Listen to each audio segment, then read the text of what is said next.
Well, I mean, look, Disney's crazy. They're not insane. That's true. I Can you mean, imagine trying? Can you imagine her trying to go after seven little dwarves, especially Dopey? the Ugh. the only thing that's stopping them from going full insanity is their shareholders. That's the only. All right, let's get this social. This is a warning to all living mortals. That who shall ever open this chest of demons will release 13 of the most terrifying ghosts upon the face of the earth.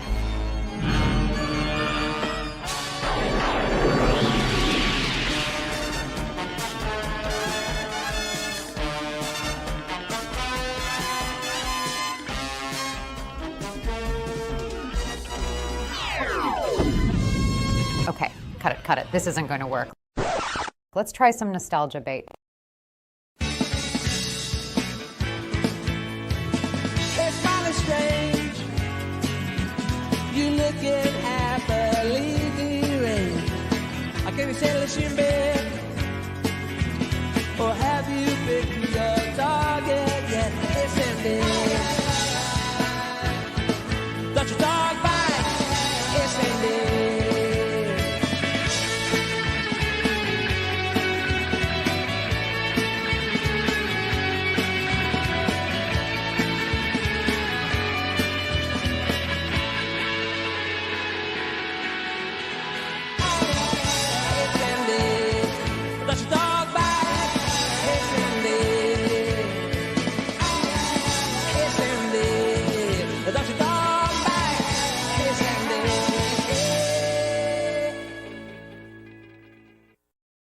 Okay, that was better. But let's try something a bit more cinematic. Hey, where my broken arrows at? They try to tell us we can't fly. Like we too broken or something. I mean, I'd rather let them know. Balls up. Hold up. Hold up. My squad about to roll up. Hold up. Hold up. My squad about to roll up. Broken arrows. Get them balls up. Get them balls up. Get them balls up. Get them balls up. Hold up. Hold up. My squad about to roll up. Hold up.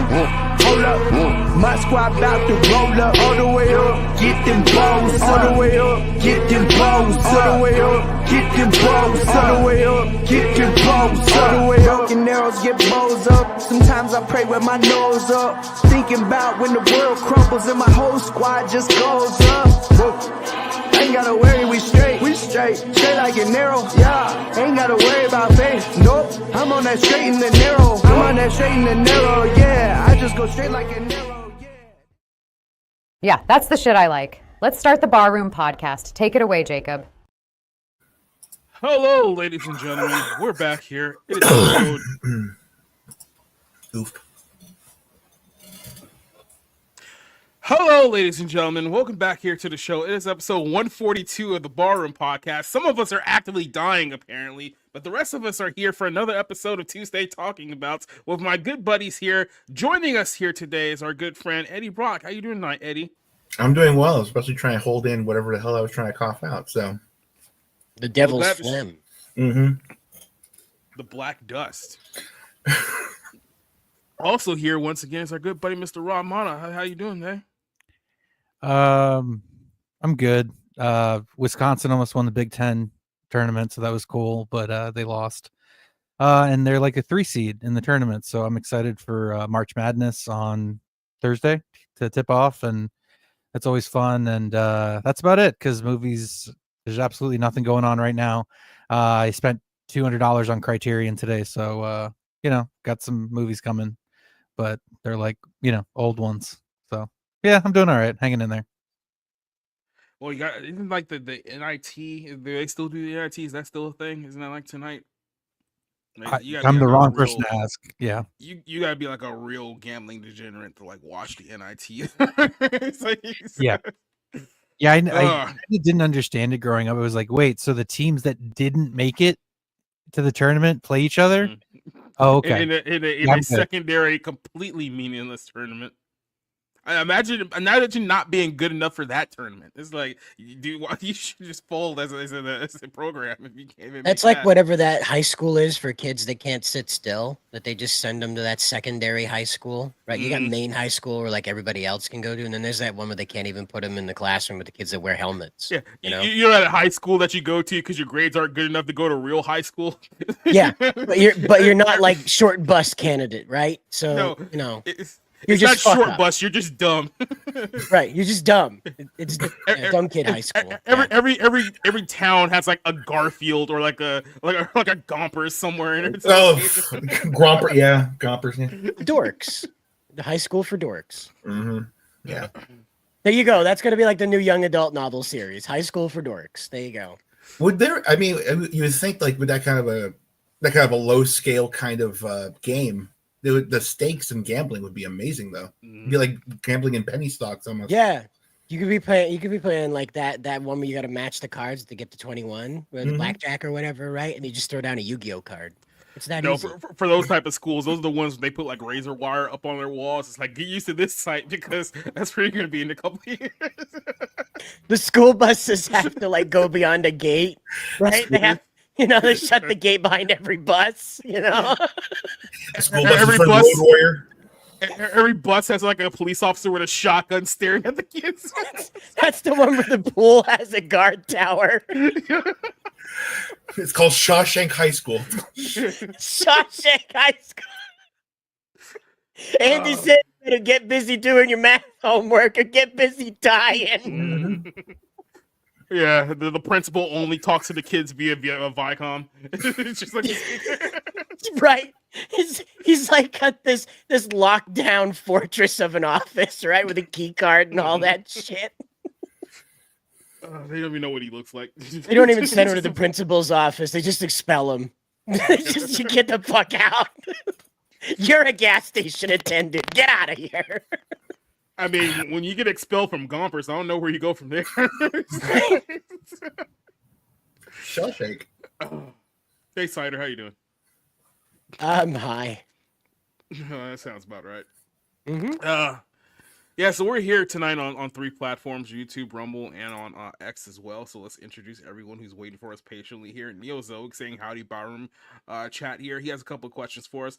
First one is that which pro wrestling movie would you rather watch, The Wrestler from 2008 or Iron Claw, which came out a couple of years ago? I would say that The Wrestler is probably more true to what life is working as a pro wrestler if you don't work for the WWE or Ring of Honor. Yeah, maybe back then, yeah. Yeah. The life of Marty Jannetty was probably a more that's what it was. The life of Marty Jannetty. The life of Marty Jannetty and Eddie Gilbert and all those other guys. Yeah. And then you have Iron Claw, which is basically just like here's the most tragic portrayal of the Von Erich story that we can possibly tell you. Even then, we still have to omit some things because we told you everything that actually happened to this family. You probably kill yourself. Yeah, you end yourself in the theater. The best wrestling movie, watch Roadhouse. Everybody, Terry Funk is in that movie. He's fantastic. Patrick Swayze, great too. We're just sitting here ignoring Nacho Libre like it never happened. I really hate that movie. It annoys the shit out of me. However, I will say that there's a lot of people who love it, who absolutely find it hilarious. I know personally, like legit Mexican people who howl at that movie. So listen, maybe it's just culturally I don't quite get it. And Mexican wrestling was never my thing. I thought like the people that came over to the WCW were kind of cool. But yeah, I love The Wrestler. I love Darren Aronofsky's The Wrestler. It's incredibly sad movie, but that portrayal is what a lot of wrestlers go through. Is they never make it real big. They might be remembered, and they might be revered by people that are around to remember them.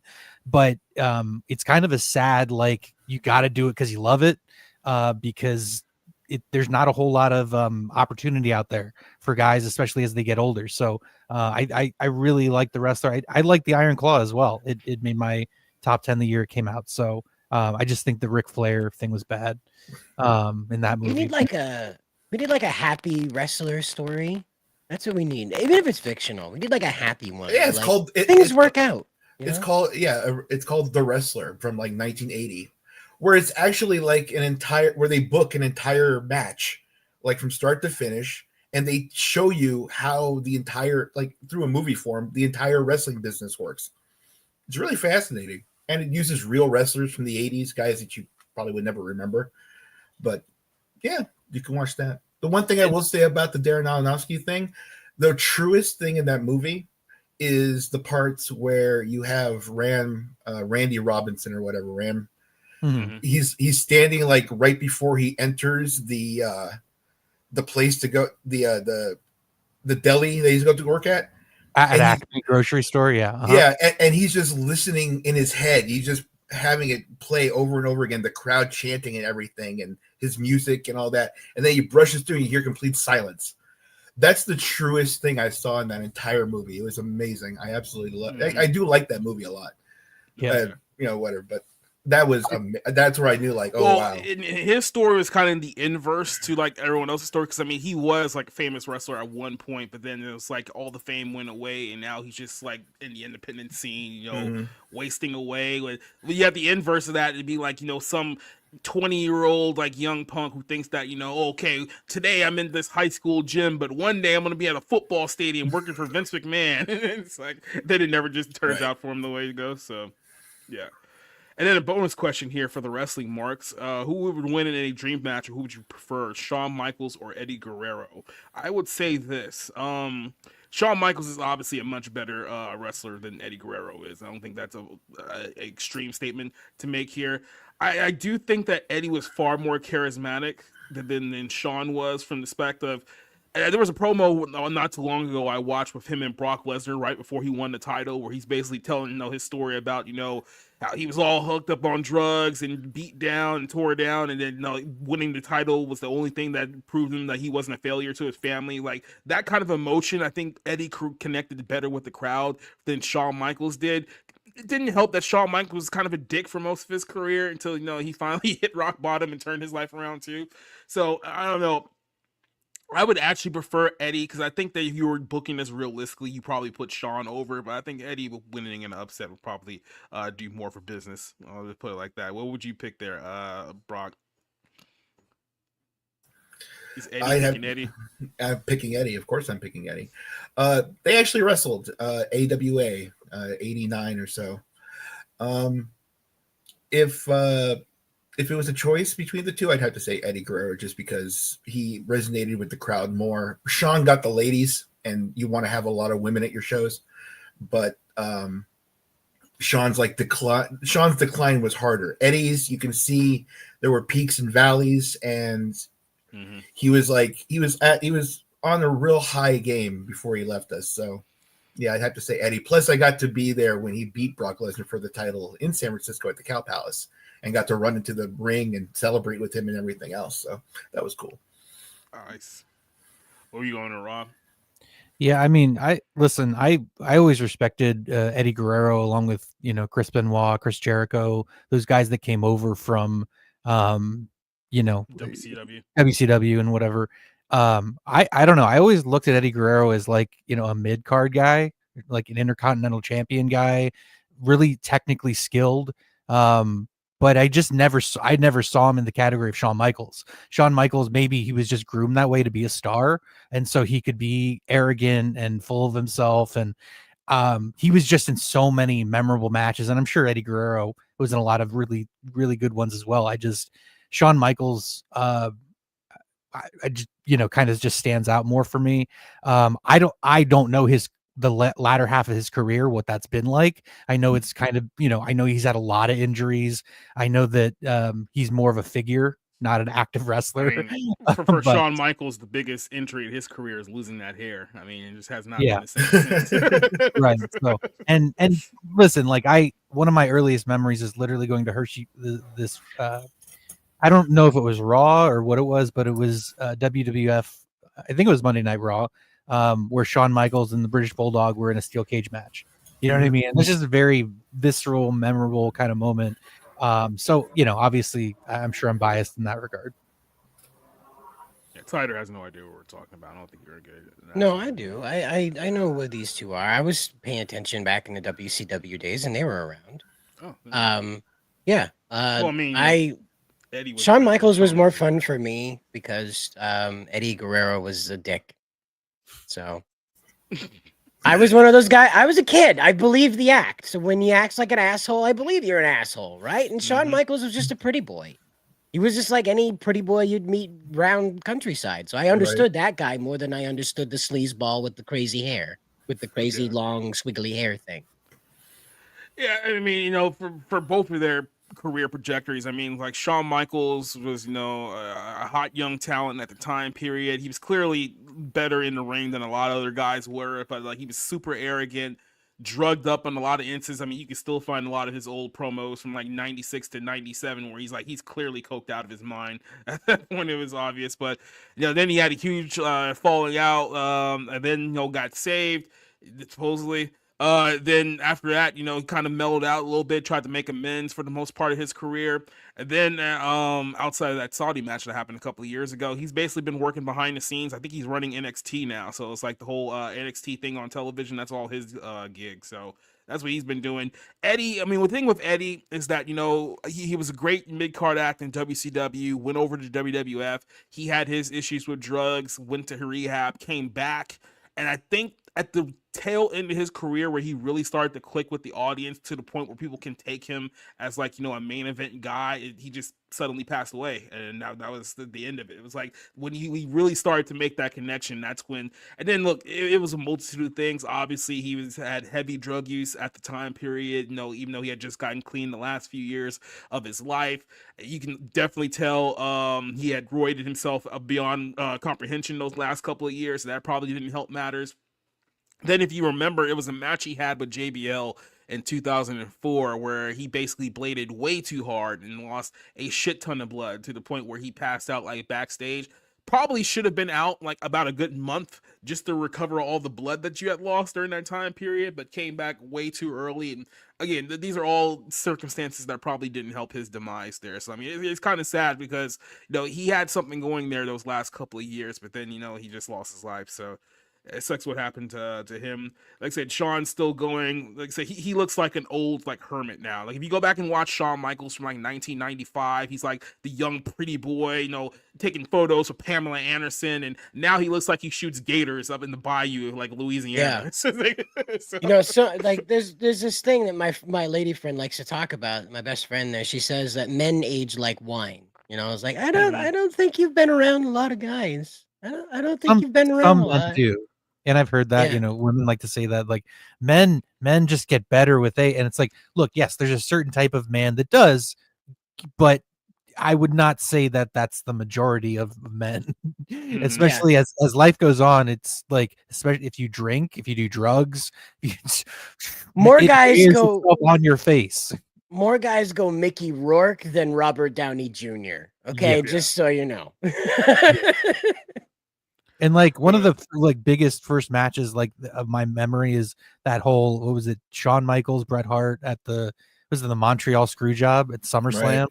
And Shawn Michaels has that entrance coming in from the rafters, and like, you know what I mean? Like that's, I don't know that Eddie Guerrero was ever really given those kinds of opportunities, and he still was a very talented wrestler. I just, you know what I mean? He came in kind of late to WWE anyway, but yeah, just really talented guy, kind of put everything out there on the mat. So, yep. What else we got here? We got Top Dog joining us here for tonight's episode. Doba Fett is here. Kirk is joining us over on Rumble. Cider is still hammered by this hamburger, cheeseburger, Big Mac, Whopper song. They just absolutely. I made it. Hmm. No, you made the remix version. You didn't make the original. No, I didn't make the original. Fuck no. Yeah. I made the cool ass remix. We're gonna talk about Captain America 4. We'll get to that a little bit later on in the show, but we do have a couple of Anthony Mackie videos to play here. Rooftop Korean is here. Maurice Johnson said he'd rather watch the Iron Claw. Doba Fett's going with the wrestler. Mickey Rourke delivered an amazing performance. Marissa Tomei did help that movie. Yeah. Mickey Rourke actually should have won Best Actor over Sean Penn in Milk, but Mickey Rourke basically told the Academy to go fuck themselves years ago, and he was never, even though he got the nomination, he was never going to win. Right. Yeah. Says my favorite wrestling movie is Andy Kaufman's I'm From Hollywood, which detailed the feuds Absolutely. for Jerry Lawler, one of the funniest things I've ever seen. Yeah, to this day, people are still asking, "Was that real? Was he really like that?" It's like, it said, speaking of WrestleMania 41, the whole John Cena segment sucked, turning heel, but keep dressing like a 10-year-old, like 10 to 20. We'll get to that maybe a little bit later on here too. Jason Lewis joining us here saying WrestleMania will suck, and you're gonna pay a lot of money to go see that. Anti-hero Andy says that Shawn Michaels was better, but Eddie Guerrero was low-key overrated. I would just call him overrated. Like I said, by the time Eddie really hit his stride, he died rather quickly. So it's like, but go to show you just how loved, he was. That quick little blip that he had there. People still remember it 20 years later. So, it's not easy to be better remembered than Benoit, but that's a whole other conversation. I really hope that Cena beats Cody at WrestleMania because Stardust is not deserved to be champion. Ouch. Who else do we have here? It says that Sean's voice is shot. Well, that too. Maurice said earlier that Sean looks like Trevor from GTA 5. Yeah, no, he absolutely does. DK says, whoa. Terminator Joe is here with us. Vegan rum. Well, he's not a vegan. He eats bugs. Oh, yeah. That's great. DK ringing Queen of the Ring flopped so hard that Chelsea Green got stuck in another. Oh my god! I'm gonna stop it. I'm gonna watch that. I'm gonna go watch that movie. Actually, I'm actually quite excited because I'm interested. I've seen it. It's pretty good. Yeah, you should definitely. Because I actually heard kind of good things about it, so I was wondering. Yeah, if there's any female wrestler that they should make a movie on, it's Mildred Burke. Oh, absolutely. And the thing is, like, it's not a bad movie, but it's like it got marketed absolutely nowhere. It's like you literally have to be a wrestling fan to even know the movie exists. Well, they bring the actors onto the program, and she literally says that wrestling is fake in front of everybody. So Mm-hmm. That's why you don't put actors on front of a live mic to bury your business. All right. Well, we do have our first topic here. Before we get started, we have a very special entrance opening video here. And all I have to say is that this is Cider's fault. So here we go.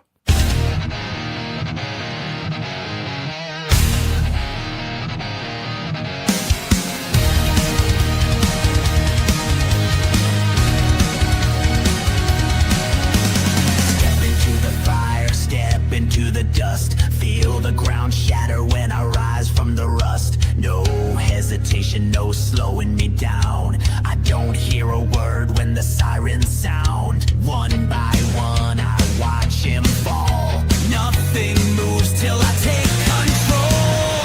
I am the maximum hazard, I am the maximum danger. I cut the cord, I burn the fuse. Nothing left for me to lose. I am the maximum hazard, I am the maximum danger. Tick, tick, boom. Now watch it all go down in flames.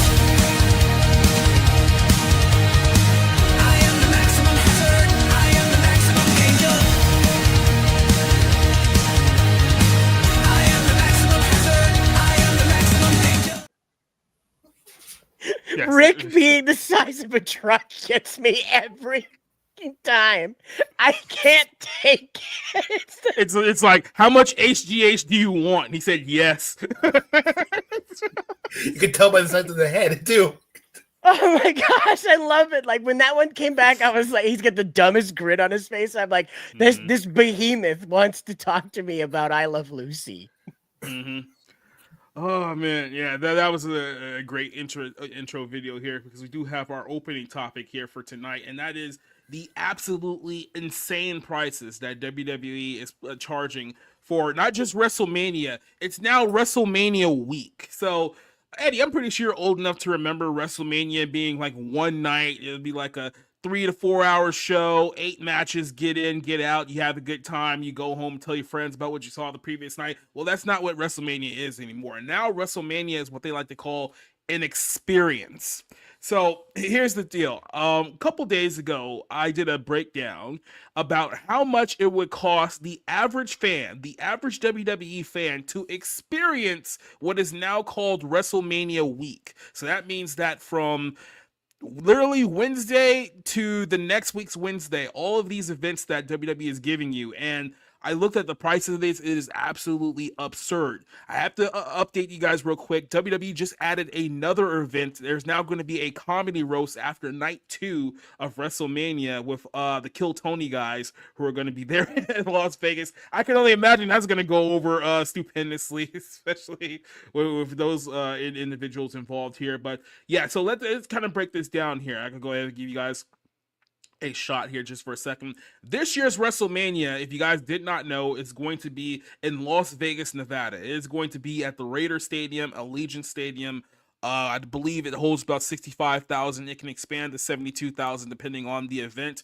WWE at the moment is struggling to sell tickets to sell out this event, and the main reason is because the ticket prices are absolutely insane. Now, before I get specifically into this event, we have to, like I said, go back and explain here.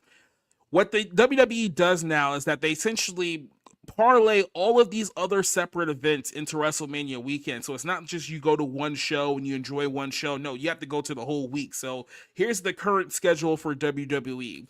On Friday, you have 3 events happening in one night. You have SmackDown happening at the T-Mobile Arena. You have the Hall of Fame, which is happening in another building about 3 miles down the road. So yeah, good luck trying to go 3 miles down the road in Las Vegas on the Strip at a busy Friday night. It's gonna be fun for a lot of people. And then you also have the WWE Access Week, which basically a bunch of wrestlers go there and get paid to take photos with people too. That's all 3 happening for that night. Then fast forward less than 24 hours later, not even less than that, 12 hours later, WWE has NXT Stand and Deliver, which is start time locally in Las Vegas is 9:30 in the morning. So doors open at 8 in the morning, which means that call time has to be at 5. So imagine going to the Hall of Fame, having to go to sleep because your call time to be on the NXT show is 5 in the morning. Like, fuck off, mate. It gets better. Then you have WrestleMania Night 1, because I don't know if you guys know this, WrestleMania has now split into 2 separate nights. So it's not even a one-night event anymore. You have WrestleMania Saturday and WrestleMania Sunday. So WrestleMania Night 1 takes place immediately after NXT. Then you have to go to Sunday, which is WrestleMania Sunday. Then you have the Undertaker's one-night show, one-man show after that. Now you also have the Kill Tony show after that as well. You're still not done. Monday, you then go to Monday Night Raw and the Raw after WrestleMania. So you have to enjoy that show. And just this week, they also included the NXT after WrestleMania, which is also happening in Las Vegas. So if you want to experience the entirety of WrestleMania week, you will be there quite literally from Wednesday till Wednesday the next week. So you think to yourself, how much would it cost the average ticket going fan, just one person, to experience this whole week in all of its glory? Well, I broke down the numbers for you. Here is the insane ticket prices WWE is charging for the average person. These are the average ticket prices for the show. This is not the cheapest or the most expensive. These are the average cost. If you want to go to SmackDown on Friday night, you will have to show out at least $400 for SmackDown. Then you have the Hall of Fame ceremony, average price $400. You have the Undertaker show, which is about $150. You have NXT Stand and Deliver, average price $300. Now, if you want to experience both nights, night 1 and night 2 of WrestleMania, it is going to cost you on average $2,000 to go to both nights if you want to enjoy both nights. The Raw after WrestleMania average cost is $500, and the NXT after WrestleMania is $150. If you add in the Kill Tony show, I wouldn't be surprised if it's about another $200, $300 on top of all that. So for the average person who just wants to go to all of these events, it is going to run you upwards of $6,700 when you also include your flight into Las Vegas. If you want a rental car or an Uber, put that in there too. And your hotel, because you got to stay somewhere for a week. All of that's going to cost you about $6,700 per person if you want to experience what is now called as WrestleMania week. Now, Jason here says that Triple H is bleeding people dry. I haven't even gotten to the prices if you're a complete fucking mark, because if you want to know how much you could possibly spend on this, it's even further than that. So let me just pause here for a second and talk to Eddie here, who's muted, by the way. But let me just talk to Eddie for a second. Would you spend $7,000 to experience WrestleMania week? What do you think about these ticket prices for Las Vegas WrestleMania and WWE right now? $7,000 for a wrestling show is way too much. And to be honest, since I know it's going to be WrestleMania weekend, I know that there's going to be a show probably going on somewhere that's going to cost me $15 to enter. And I'm going to get to see Stone, Savage, Rex Austin, and The Croc, and The Underfaker, and all of these great professional wrestlers do their thing for $20 a night, as opposed to $7,000 for what? So I can sit in the back row and fucking yell people's names out. Maybe the camera will pan by my sign. Like, what the hell? You'd be one of the 45,000 people. But keep in mind, the ticket sales at the moment, they've been stuck at 45,000 tickets sold for each night for about a month now, and they're not going any higher than that because of these ticket prices. So they're that just means that the promotion or the place that they're going to have it just bought all the tickets, so they can sell them. They can sell them out, or they can put them out. So really, in reality, it's maybe about 18,000, 20,000 tickets sold. I highly doubt 45,000 tickets sold. Yeah, and keep in mind, 3 years ago they tried to do Money in the Bank in Las Vegas, and the ticket sales were so poor they had to move it to MGM Grand because they couldn't sell out the stadium. Now they get a little bit of a boost here because it is WrestleMania, so people typically will travel from outside of the United States to come to WrestleMania. But like I said, the ticket prices of here are just absolutely insane. I haven't even gotten to the mark prices. Like if you want to be absolutely bled dry, it's going to get far worse from here. But Cider, just to say, never mind the fact that Vegas is going to scalp you as much as they can too. Just as much, everyone's getting a piece of this. That's other part of this we'll bring up here too in a second. But Cider, I'm sure it's been a while since you've been a wrestling fan. Do you ever remember spending $7,000 to attend? I've never been to a live event in my life. Never been to a live event. Oh, no. There's no way in hell at all. I don't spend that on any kind of entertainment. Period. There's nothing on this planet other than a car and a house, maybe a medical bill. It's that I'm ever going to agree to pay $7,000 for. Okay, that's nuts on its face. But I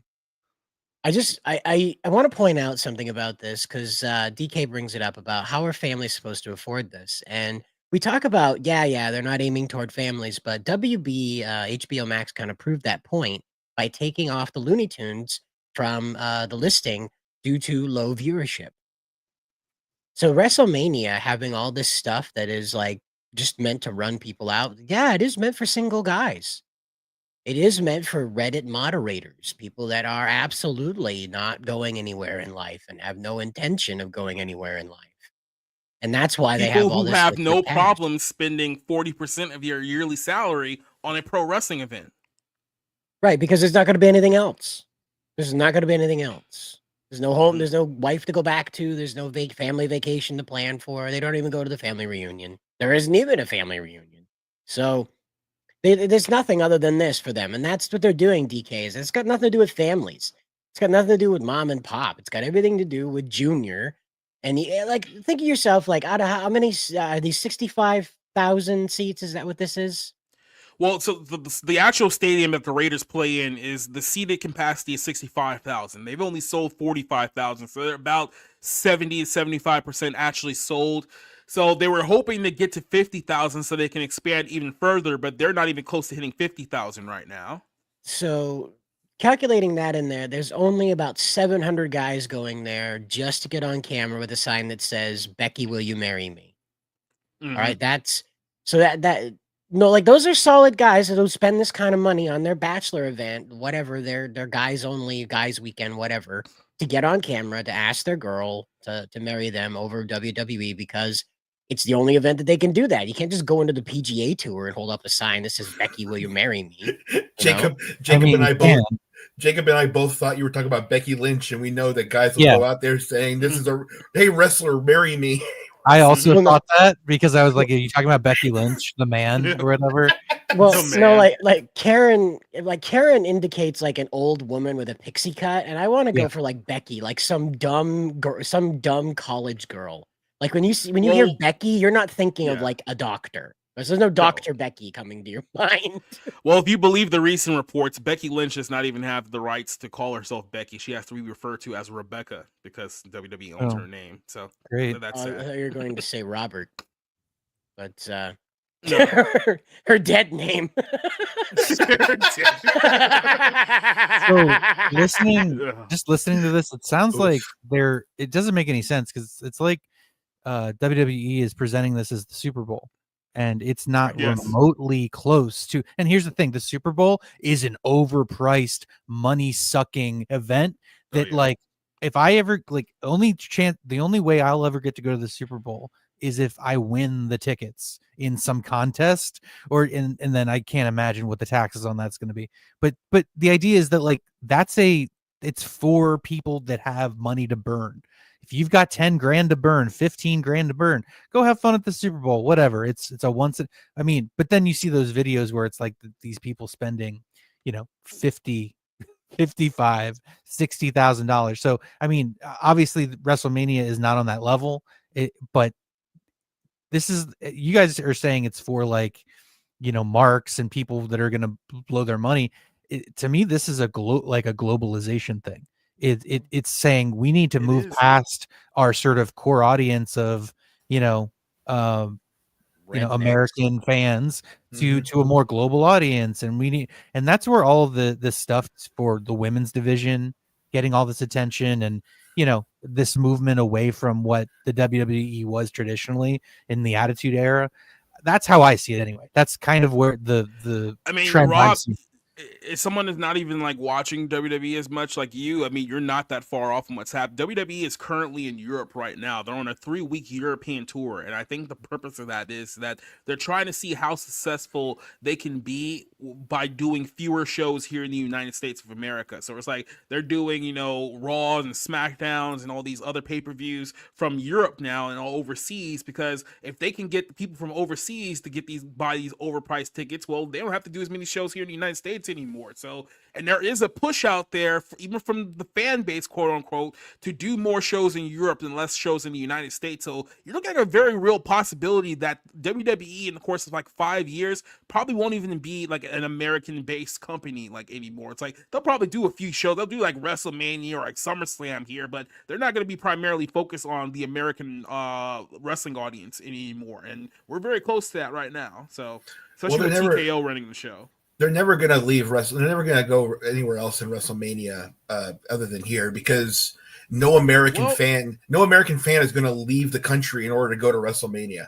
Yeah. Well, there's been a push over the last couple of years to push WrestleMania in either London or in Paris. Like they're trying to see if they can gauge a market for WrestleMania in one of those two locations. Saudi Arabia has also been thrown out there too for a WrestleMania location. So I do think you will see an international WrestleMania in the next 2 or 3 years. Oh yeah, like those, but the Saudi shows are hyped as a Royal Rumble or as a WrestleMania. So, yeah, I'm sure those things will probably start floating around more often. We'll probably get more super shows from London or from, wherever, Germany, most likely, India. We'll probably get even another super show from Japan. The Japan super show was a big success the last time they went. As WrestleMania as a thing, it's always going to be American, because there's no way American fans would leave the country to go to WrestleMania. And we figured that they found that out with AEW going to England. Like they sold out the first one. The first AEW was All Out or whatever in England. They sold out Wembley Stadium, big time show. The second time around, didn't do anything. Barely crossed the finish line. So these big giant shows like this are probably going to die out. We're probably not going to get as big a WrestleMania as we used to. I think this is actually going to go away pretty soon, like the 2-day thing and all that. And we'll probably, like you said, we'll have more international super show WrestleManias like they had in Saudi Arabia. Yeah, so I listened to a video from a guy. He talked about this, and he's basically saying that TKO's current business model right now is great for them in the short term because they're basically fleecing all these people out of their money. But long term, you're gonna have a tougher time because next year you're doing 2-night SummerSlams now. So SummerSlam is gonna be a 2-night event, and they're talking about Money in the Bank being 2 nights and Survivor Series being 2 nights and all this stuff. They're basically trying to bleed as much as they possibly can out of this fan base as possible, and you just think to yourself, like, does this fan base just have enough of their life savings to blow on money for this to be sustainable for 5 to 10 years, or at some point are you going to essentially run out of other people's money? Because some of you people were looking at, well, who the hell will spend $7,000 in order to go to this? That's actually considerably cheap depending on the mark prices. Now, I have a mark list here, which means that if you want the highest, most elite packages that WWE has to offer for this whole weekend, those numbers that I just gave to you are absolute child's play. So again, let's rerun those numbers one more time. If you want to go to SmackDown for the highest possible cost, it would cost you $1,120. That's just for SmackDown. Mm-hmm. No, 1,100. Oh, okay. Yeah, 11. No, we'll get there in a second, but no, 1,100 just for SmackDown. I hope not 11,000. For the Hall of Fame, if you want the absolute biggest package, which includes a picture and a meet and greet with Triple H, Lex Luger, and Michelle Cool, it will run you $10,000. $10,000. Wow. For what? Yeah. For them to fucking look at you? Yeah. Wow. For the Undertaker show, you're looking at about $800 to $1,000. For the That's about right. For the NXT show, you're looking at about $500 to $600. Now, if you want the premium packages for both nights of WrestleMania, night 1 and night 2, you are looking at $50,000 for both nights. I hope you're in a suite. I hope like they're feeding you like grapes by your mouth. They're peeling off the skin of the grapes and putting it in your mouth individually. WWE World, for the most expensive package, you're looking at $3,300. The Raw after WrestleMania is looking at about $1,100. The NXT after WrestleMania is $600. And on top of all that, you have multiple meet and greet and photo opportunities with multiple WWE superstars, which could reach you anywhere to $200 to $500 per person. Mm-hmm. So, which means that when it's all said and done, if you want the mark package for a WWE WrestleMania week, you're looking at a minimum of $71,000 for the entire week. Now that's Las just Vegas. That's just the WWE portion. If you're looking for the real mark prices, like you have a whole bunch of other little mini conventions with a bunch of old timers and a bunch of indie guys and everything else that you got to get autographs from. So that's going to run you another $17,000. But that's like rich people's kids. Like who literally can blow $70,000, $80,000, $90,000 in a week, even if it's a vacation, even if it's like a once in a lifetime thing. Who could blow $70,000? I'm sorry. That's holy shit, people. What is wrong with you? Credit card debt is magic to idiots. Okay. Yeah. Oh man. Yeah. You mean I could just buy this and nobody will be mad at me? Yeah. Yeah, you could just do that. It's called credit card debt. What is this thing called compound interest? What is that called? How many credit cards? I'm going to WrestleMania, baby. How many credit cards does it take for you to get to $90,000? Like, eventually they got to cut you off. Like the bar cuts you off after a couple of drinks, right? But here's the great thing: you're going to Las Vegas, so you can attempt to win all your debt back in Vegas, or going to even further debt. You can ride this baby straight to bankruptcy. This is how those guys at Pawn start feeling. This logo is so gay. I hate it with a passion. It radiates like a homosexual on the Vegas Strip. It just flamingo. Like I even think Rip Taylor would probably tell people that this logo sucks penis. You know. To me, this logo says we couldn't afford a Frank Sinatra song, so this is the best that we can do. Yeah. Yeah, they pointed at a sign, guys. That's why it costs so much. They pointed at a sign, this gay sign. That's what they pointed at. Yeah. By the way, there are other luncheons that you can do revolving WrestleMania week. There's one with Undertaker. I think there's one with Flair. There's one with Hogan, and there's one with John Cena that costs $25,000. Imagine going to the one with John. Imagine going to the one with John Cena. He just calls you an asshole and a mark for the whole time. By the way, on the ticket, it specifically states that there will be an appearance by The Undertaker, which means that Taker will probably walk into your suite and talk to you for 10 minutes and then leave.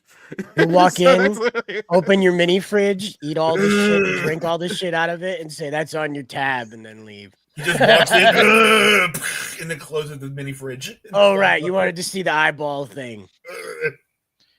See you later. The cheapest meat and greens at Spot. I'm sorry.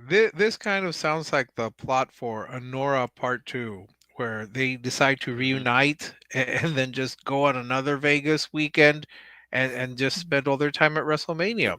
Absolutely. Because that's like $70,000. That's way more than all our salaries to blow on this. So Ocean's 11, but you're breaking into WrestleMania. No, it would be Ocean's 8. There's just so many layers to this story, because you gotta keep in mind this whole thing is in Las Vegas, right? There's so many other things to do in Las Vegas that can get you in trouble. I mean, you got like nightclubs, strip clubs, casinos, sports books, luncheons, all these other shows going on. You rituals. can easily, Kevin Nash is gonna have a whole Cirque du Soleil. you can easily spend. Soleil.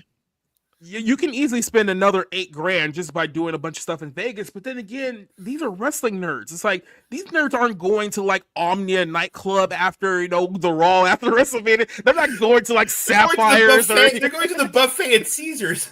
Exactly. It's like they're not going to the strip club. They're not like going to like some Little John EDM concert or nothing like that. They're not going doing to the that. green door. The one place that's gonna love all of these wrestling marks is Circus with their like 80,000 acre arcade. Yeah. They're not going to the MGM and Grant saying, "Here, give me $500 on the over." Like, they're not doing that. It's like, okay, you're making me wish that they get held up and get robbed. Okay, because the image Well, these are the kind of people that are going to bet on wrestling matches. So they are getting robbed. They actually are getting robbed. Well, they should be robbed more because they apparently have lots of money to burn. Well, that's just it. Is that they're gonna live like thieves? Is the thing. All the money's gonna go toward the experience, and then the hotel is gonna be Motel 6. They're gonna eat at McDonald's. They're gonna be wearing the same clothes the whole week. All of that. That's sad. Is like, but this is the just real quick. The There's a good IHOP down there that I've been to. I've been to Vegas a few times, so I know a little bit more about Las Vegas. Everything WWE is doing is based on the Strip. The Strip is pretty expensive. It's like if you're talking about getting a hotel for the week, if you're saying the whole week, it could easily run you anywhere from $1,000 to $2,000 depending on where you're staying, right? So people will try to supplement that by saying, "Well, I'll go somewhere off the Strip." It's like, okay, well now you have to get a rental car because you're not going to be able to go to the off-strip hotels and do all the events WWE wants you to do for the entire week. So that's all added cost too. Now, Jacob, there's other thing you got to account for this too, is that these hotels, they're pretty shitty now. They were pretty great back in the 80s and 90s, early 2000s. They fucking suck now. Yeah. Like that, I watched somebody like do a tour of that really pyramid one. Oh my gosh, the pyramid one is hell. Was it the Luxor? Yeah, the Luxor pyramid. And there was a couple staying there. They're like, "Oh, this is hell. It's like leaking. They can hear their neighbors. There's like just the paint's faded. The carpet's crusty." The last time I was there, I mean, Mandalay Bay has completely died ever since the Vegas shooting from 2017. Like, it's a shell of itself in every. Hey, honey, you want to stay in the mass shooter hotel? An empty 9mm shell. If they changed the name, if it was just like Popeye Pete's Hotel, going forward, it would be fine. But they kept that's the one that's like 20 miles off the Strip, like before you enter, is Rotten Robbie's. Excellent hotel and casino. Yeah. Well, hotel, casino, and buffet. The only hotels where things are still kind of happening, and the only Cracker Barrel 500 miles from here. the only hotels that are still kind of happening in Vegas right now, like, Caesar's Palace is still pretty decent. You can get a lot out of there. The Aria seems to be where all the hip and cool kids are going now. That's where if you want to go Not get the- herpes on the strip. That's Not probably the where you want to go over Excalibur. there. Come on, Not as much. No, not you that get that much. good medieval time show. Hell yeah. Planet Hollywood is like Now- where all the hookers and the people in like Iron Man costumes stay out for the entire time. Yeah, you got that going. The wrestling Man nerds are gonna love hookers, North all Vegas. right. Yeah. Iron Man hookers. Oh yeah, Iron Man yeah. hookers. That's a market nobody's exploited yet. Mhm. We got those Optimists coming. Does the MGM Grand suck or what? Oh, it stinks. Yeah. Yeah, that's they're all It horrible used in to be Vegas. They better gave up. when like the UFC did their events there, but they moved to T-Mobile and there's not a lot of big boxing events there anymore, so it's not nearly as good as it used to be. Watch the travel channels, Rob. Just watch the travel channels. They expose all of it. Just casually walking around, not even highlighting it. Just waving the camera by the chaos. Well, when we I don't know get to the- when we get to Bill Burr, I'll tell you how much I'm spending on my trip to New York City next All month. right. So I'll just say that with the travel channel, how do you watch anything that's not ghost related? No, not the Yeah. travel channel. YouTube travel channel. Oh, okay. I'm sorry, I Yeah. misheard. Those ones that are paid shills to ignore genocides. Those and I guys. think you're thinking of the Learning Channel, Rick, TLC. Well, they're all the same after a while. Okay. Yeah. Now, Terminator Joe brings up a big point here. He says, what's there to watch? All their stars are either retired or dead. And WWE hasn't got the message yet. About Mhm. 6 months ago, the entire culture, corporate zeitgeist shifted very quickly. From about the Robert Downey Jr.'s rise as Iron Man to about, as I said, about 6 months ago, corporate has been pushing no more identity. We're not selling stars, we're selling brands. This way, if the old guy dies, it doesn't matter. We can keep doing Pokemon forever. It doesn't matter if Ash is dead or alive. That kind of attitude. And so WWE is still trying to push WWE as the brand. So it doesn't matter who's getting smacked into the middle of the ring or hit over the head with a chair. It only matters that it's happening on WWE. And the problem is that's shifted now. Corporate America is shifting wildly back against that. And that's why we're getting all these stars that are out here just randomly being stuffed into things like Zendaya's and everything now. And all of a sudden, we're getting another... what's that movie that was really stupid that was just advertised again? Carl Urban's in it. He was just announced for another stupid... Mortal Kombat. Oh, The next Mortal Kombat, stupid yeah. Mortal Kombat movie. Now, I don't have a problem with Mortal Kombat. It just seems to be that the modern ones are just more moronic than they ever have been. But that's the kind So- of problem we're having, is that when you go search this stuff now, you don't search WWE anymore. You search this John Cena match. And that's why they're reeling in John Cena again. That's why they're reeling back The Rock again. That's why they're bringing back all these ancient guys, is because they get Google results. WWE doesn't. But Yeah. Triple H isn't caught on to that yet. That's the big issue. Well, here's the big problem here too, is that the fan base, at least the ones that aren't showing all of this money, they're gaslighting themselves into thinking that this is the best time to be a wrestling fan that there's ever been in the whole wide world right now. And the problem here is that, yeah, you're talking about who's going to spend all this money. They are, because WWE, if you guys mentioned earlier, they're doing 2 nights for WrestleMania now. So far, with about 4.5 weeks left, they've only announced 4 matches for both nights combined, right? And what WWE has done, especially since Triple H has been in charge, is that he's given them less and less actual matches on the show. Yeah, he's charging them like 3 times more than he was charging them before. Perfect example was the last pay-per-view they just did. It was Elimination Chamber. It was 4 matches in 4.5 hours. And it was sky-high prices, and then the only thing anyone talked about was the fact that John Cena, a 47-year-old Hollywood actor who was in his last year of being a part-time wrestler, turned heel. And that's the entire story of WrestleMania right now, is John Cena's heel turn. They don't have anything else. They can't talk about, oh, Jey Uso won the Royal Rumble. Well, now everyone hates Jey Uso now for some reason. It's like, oh, Charlotte Flair won the Royal. Everyone hates Charlotte Flair too. The 2 girls who are in the match, Io Sky and Bianca Belair, nobody knows who these people are, right? So they're trying to sell this entire weekend on John Cena's heel turn, while in the process of doing that, by the way, everything is going to be $50,000. So I want to play this clip real too for our good buddies over at Hameen Media Group, because he talks about basically the Hall of Fame portion of this.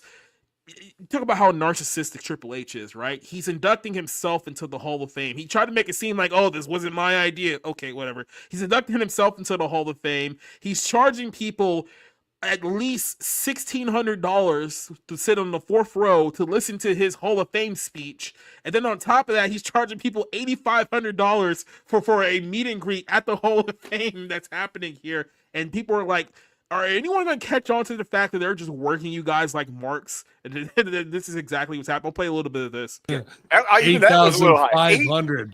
$8,500 for a meet and greet with 100. Triple H and Lex Luger, correct?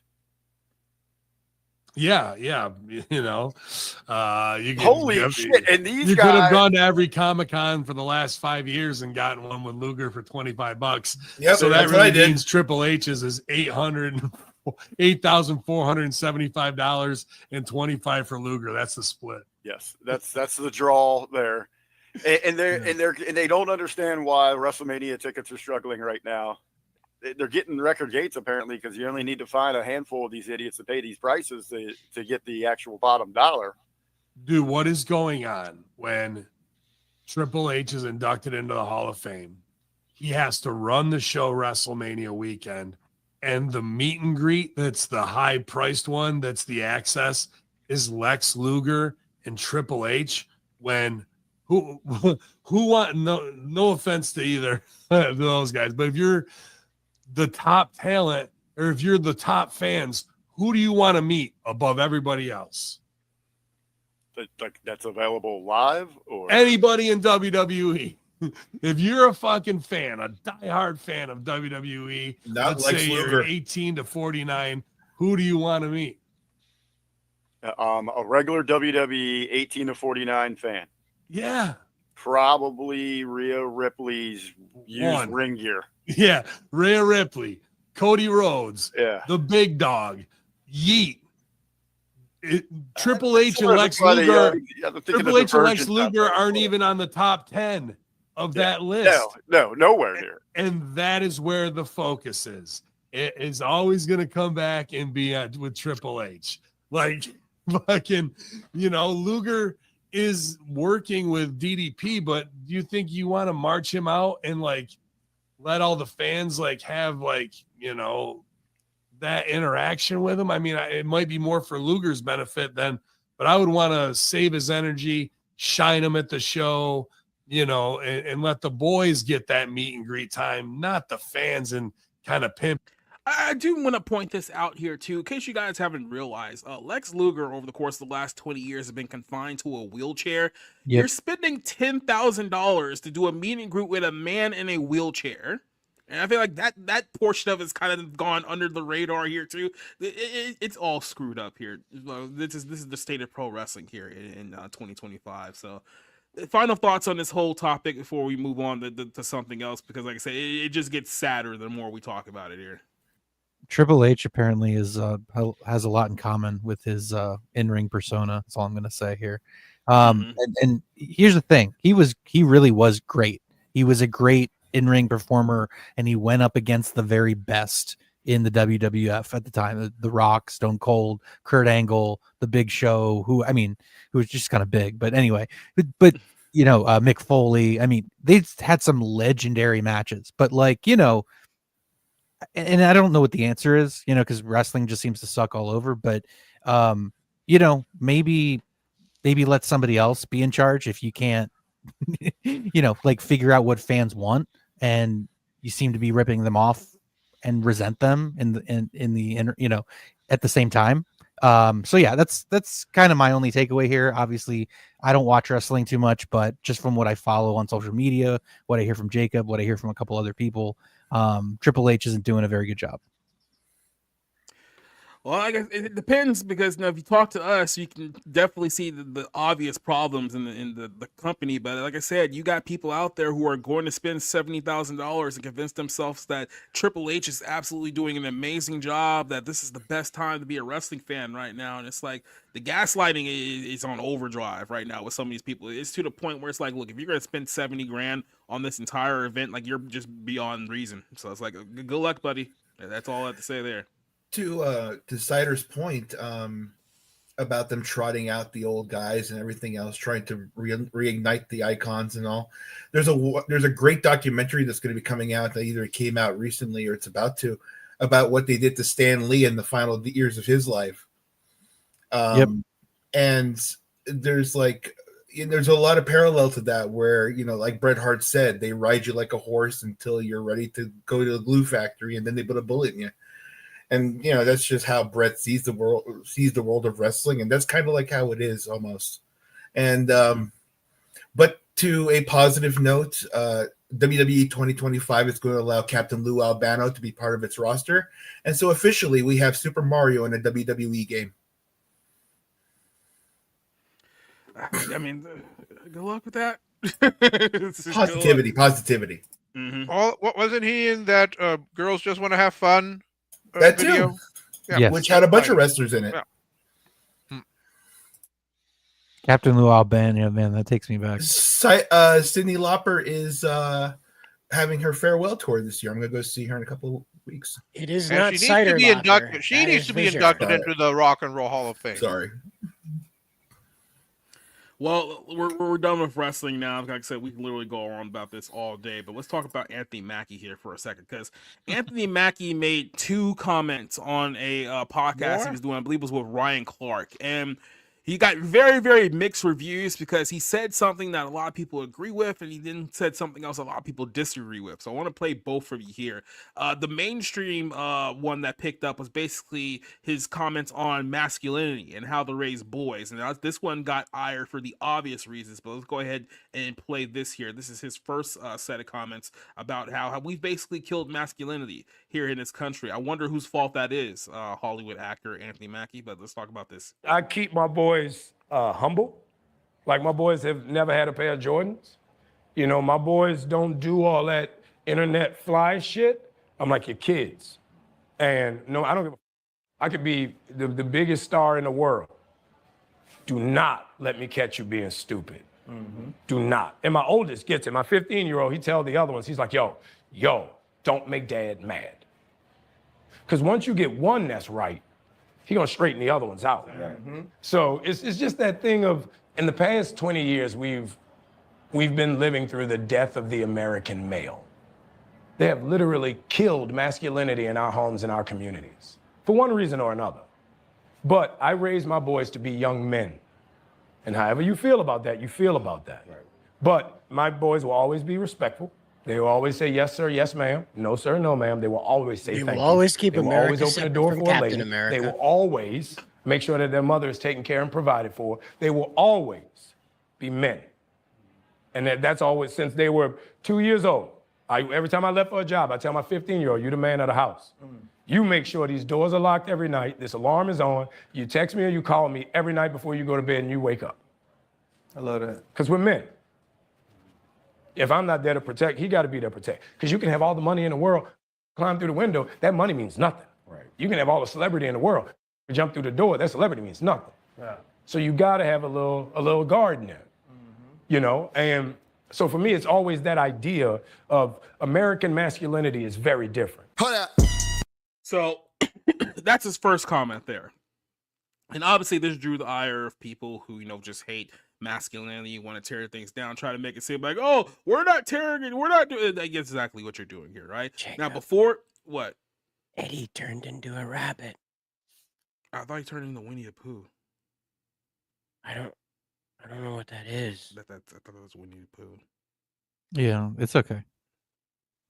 Anyway, so before you guys celebrate his comments there, he made a second group of comments there, which kind of drew people the other way. It was like, I was with you there, but then you said this, and I was like, I'm not sure if I'm still with you. So here's the second half of here. Now he's talking about opportunity, and this drew people the wrong way because he's a Hollywood actor talking about how he's seen in Hollywood that since your success is given, it's not earned. So here's his comments here. I've been in the business 24 years, right?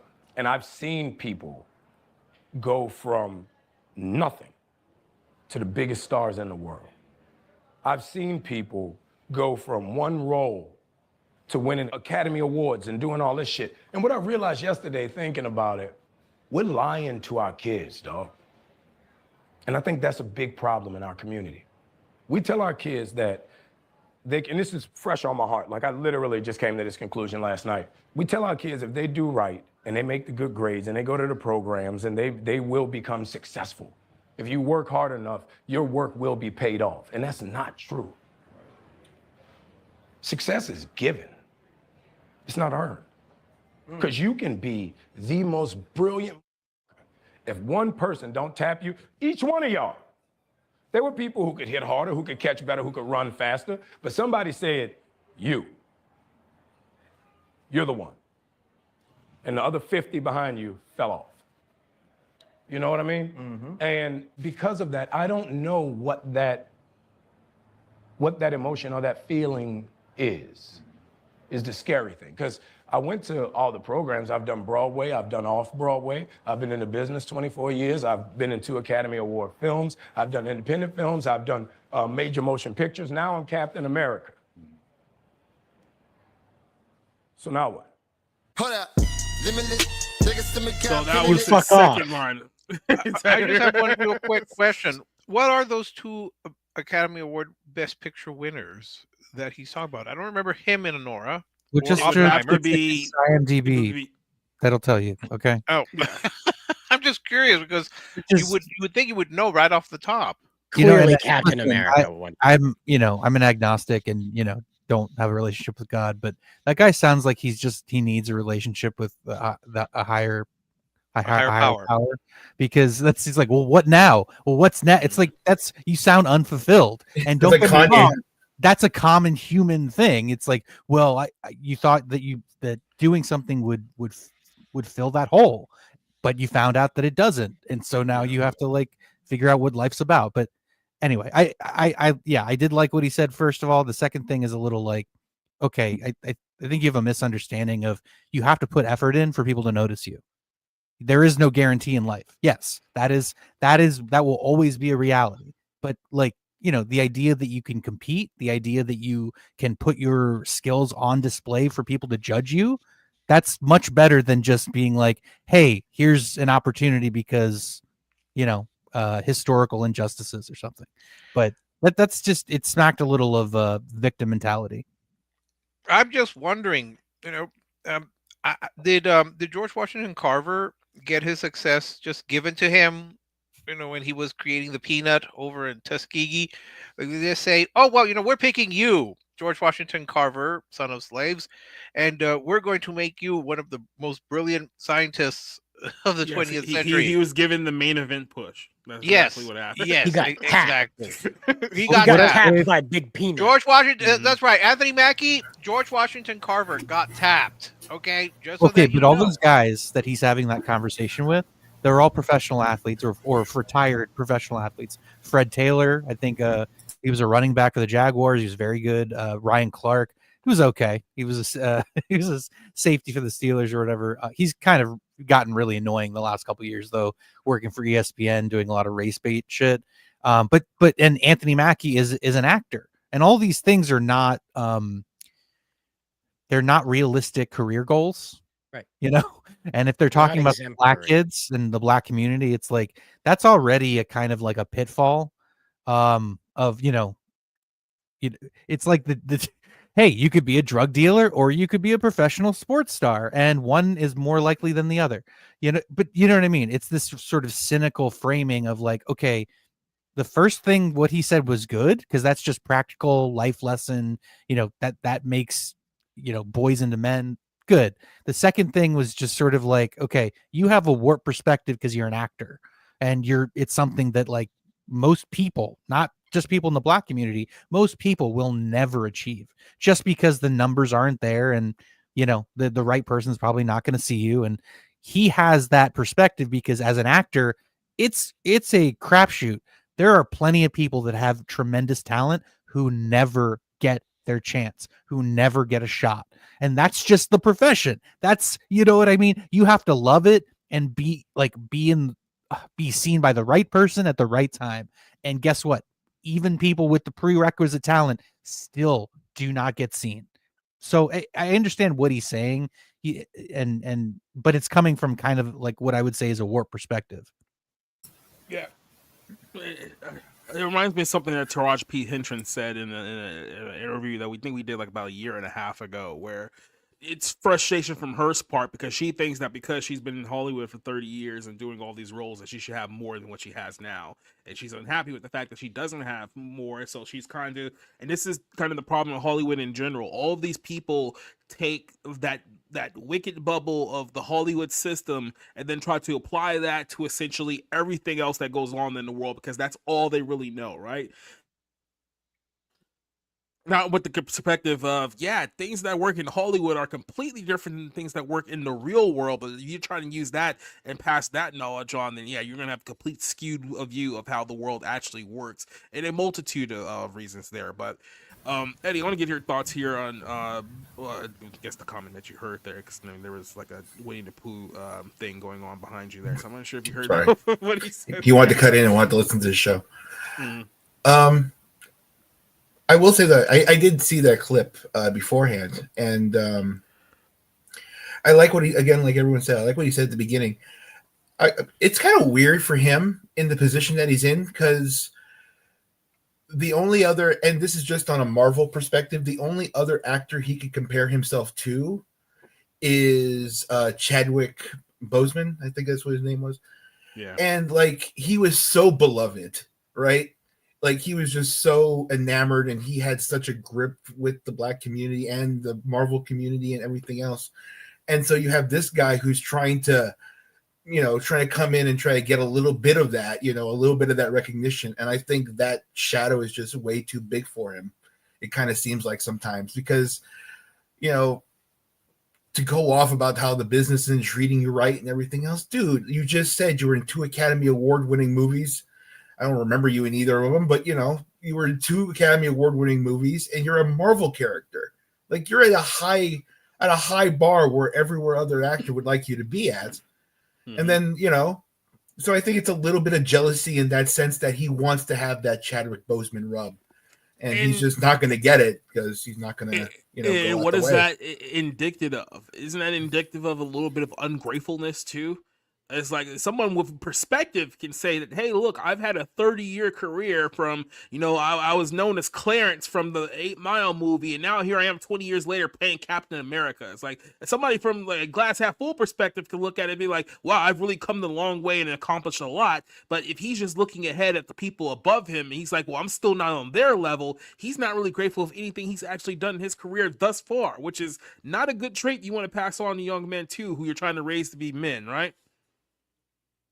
Truth. So you want to talk about getting tapped, all right? Getting tapped for success. So let's remember all these things that the MCU changed because they just wouldn't make sense when you put them to film, right? So Captain America, Steve Rogers, has superpowers. That's kind of the point of him, is that he has a really neat heart, but also he's above Olympian level capability. Anthony Mackie's Falcon, as presented in the MCU, is just a dude. He's just a regular soldier that works out, does his best to keep his peak performance, and he's in his late 40s at the time of Captain America Brave New World. So let me just put this into perspective. Anthony Mackie plays a character in a universe where the U.S. government said, well, because Captain America said so, they go out of their way to build all this technology to make this asshole invincible so he can fight the Hulk and not die, okay? Just because Steve Rogers said, this guy, he doesn't have superpowers, he's not as tactical, he doesn't even have the riz of the original, but I like him. He jogs early in the morning. Okay, you want to talk about being tapped, okay? To that point, so did Jerry Rice, and he's one of the greatest wide receivers of all time. Yep. He's probably more. Jerry Rice is probably more recognizable than Anthony Mackie too. Anthony Mackie walks in and says he's the GOAT. That's the attitude he has. Yeah, he's the one who walks in and says that about himself. Anthony Mackie is such a hard person to like understand where he's coming from, because it's like, yeah, he says some good things, he says some really bad things as well, and then he's kind of a dick for most people who have met him and have interacted with him too. So it's like you never really know like which Mackie you're gonna get here, because the reason why people were Crisis upset at of him the Infinite first time, Mackies.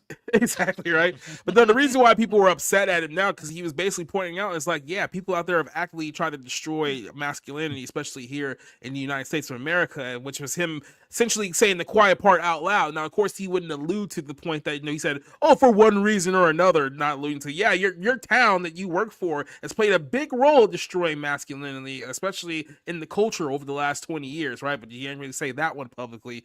So in the way that he wants to, raise his young kids to kind of understand, like, this is what it means to be a man, this is what responsibility is, learn that, like, those are all good traits. But at the same time, like I said, there's this victimhood that's attached to it too, right? Because keep in mind, he's talking on a let's be very blunt here, he's talking on a podcast that is aimed at black men, it has a black audience. He's basically saying that, it doesn't matter, if you work hard and you're good at stuff, because success is going to be given to whoever's going to be given to, which is kind of alluding to the whole white privilege thing, right? Which plays up well with that thing as well. So you're mixing your messages, and I think that's probably the point where not a lot of people can really connect with you fully, because you say one thing, it's like you're talking about both sides of your mouth on the issue. You can't really truly be as honest about it as you say, because you're in quite literally an industry that's contributing to both sides of the problem while trying to speak out against it as well.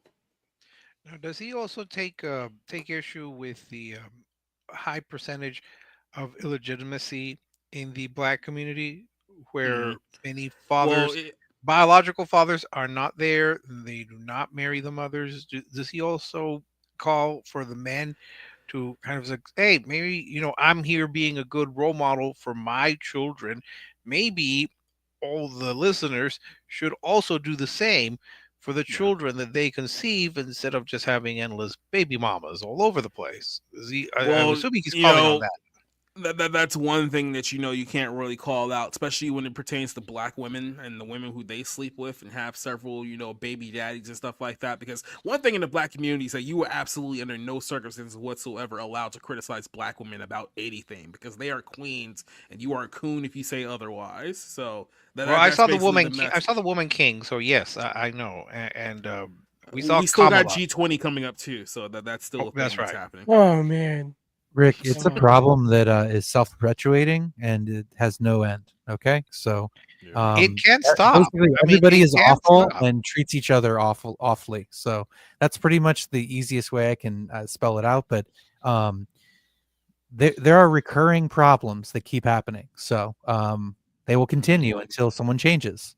Well, that is the definition of insanity. If you look into the FBI crime statistics, right, it immediately just cuts off. So you see, this is the thing: is that Mackie, right? He plays Captain America, right? He's arguably right now, as the MCU exists, the most masculine male character they have. Okay, Daredevil's not faring too well with this born again thing. So right now they have the most masculine character. Now, it's no surprise that about 6 months ago, Anthony Mackie was not singing this tune. He was trying to separate America from Captain America. Now, all of a sudden, Trump comes in and says DEI's got to go the way of the dodo, and you guys better straighten up with all this anti-America talk. So here comes Anthony Mackie, the most masculine playing character. He's got the most masculine character in the MCU, talking all this smack about how it sucks to be a man right now because masculinity's gone the way. Isn't that interesting that all of a sudden his tune has changed now that President Trump has started pulling the strings of corporate America? I'm puzzled. I thought that Spider-Man was the most masculine figure in the MCU. No, not any. There's a certain scene with Tom Holland that would beg to differ. But that's not. Zendaya was there for that one too. Yeah, that's not in the He wasn't MCU. even in the movie. See, there was a scene in Spider-Man where Spider-Man bends over, takes a huge...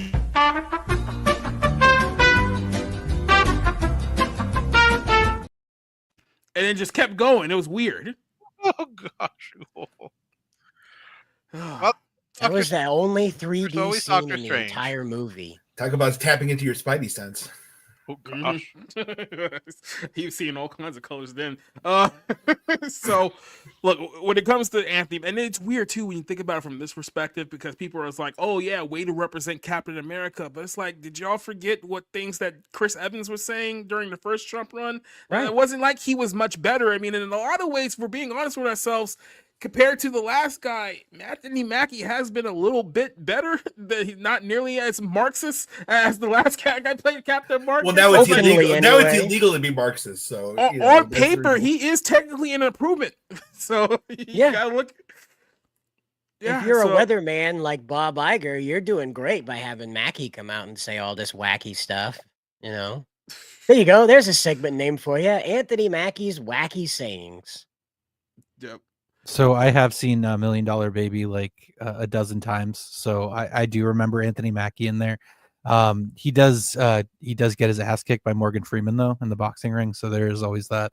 But and that's what I like to do is like whenever you have an actor who's annoying, there's probably a movie where they either get killed or seriously assaulted. So just we all have different reasons why we watch movies. So there's just another one.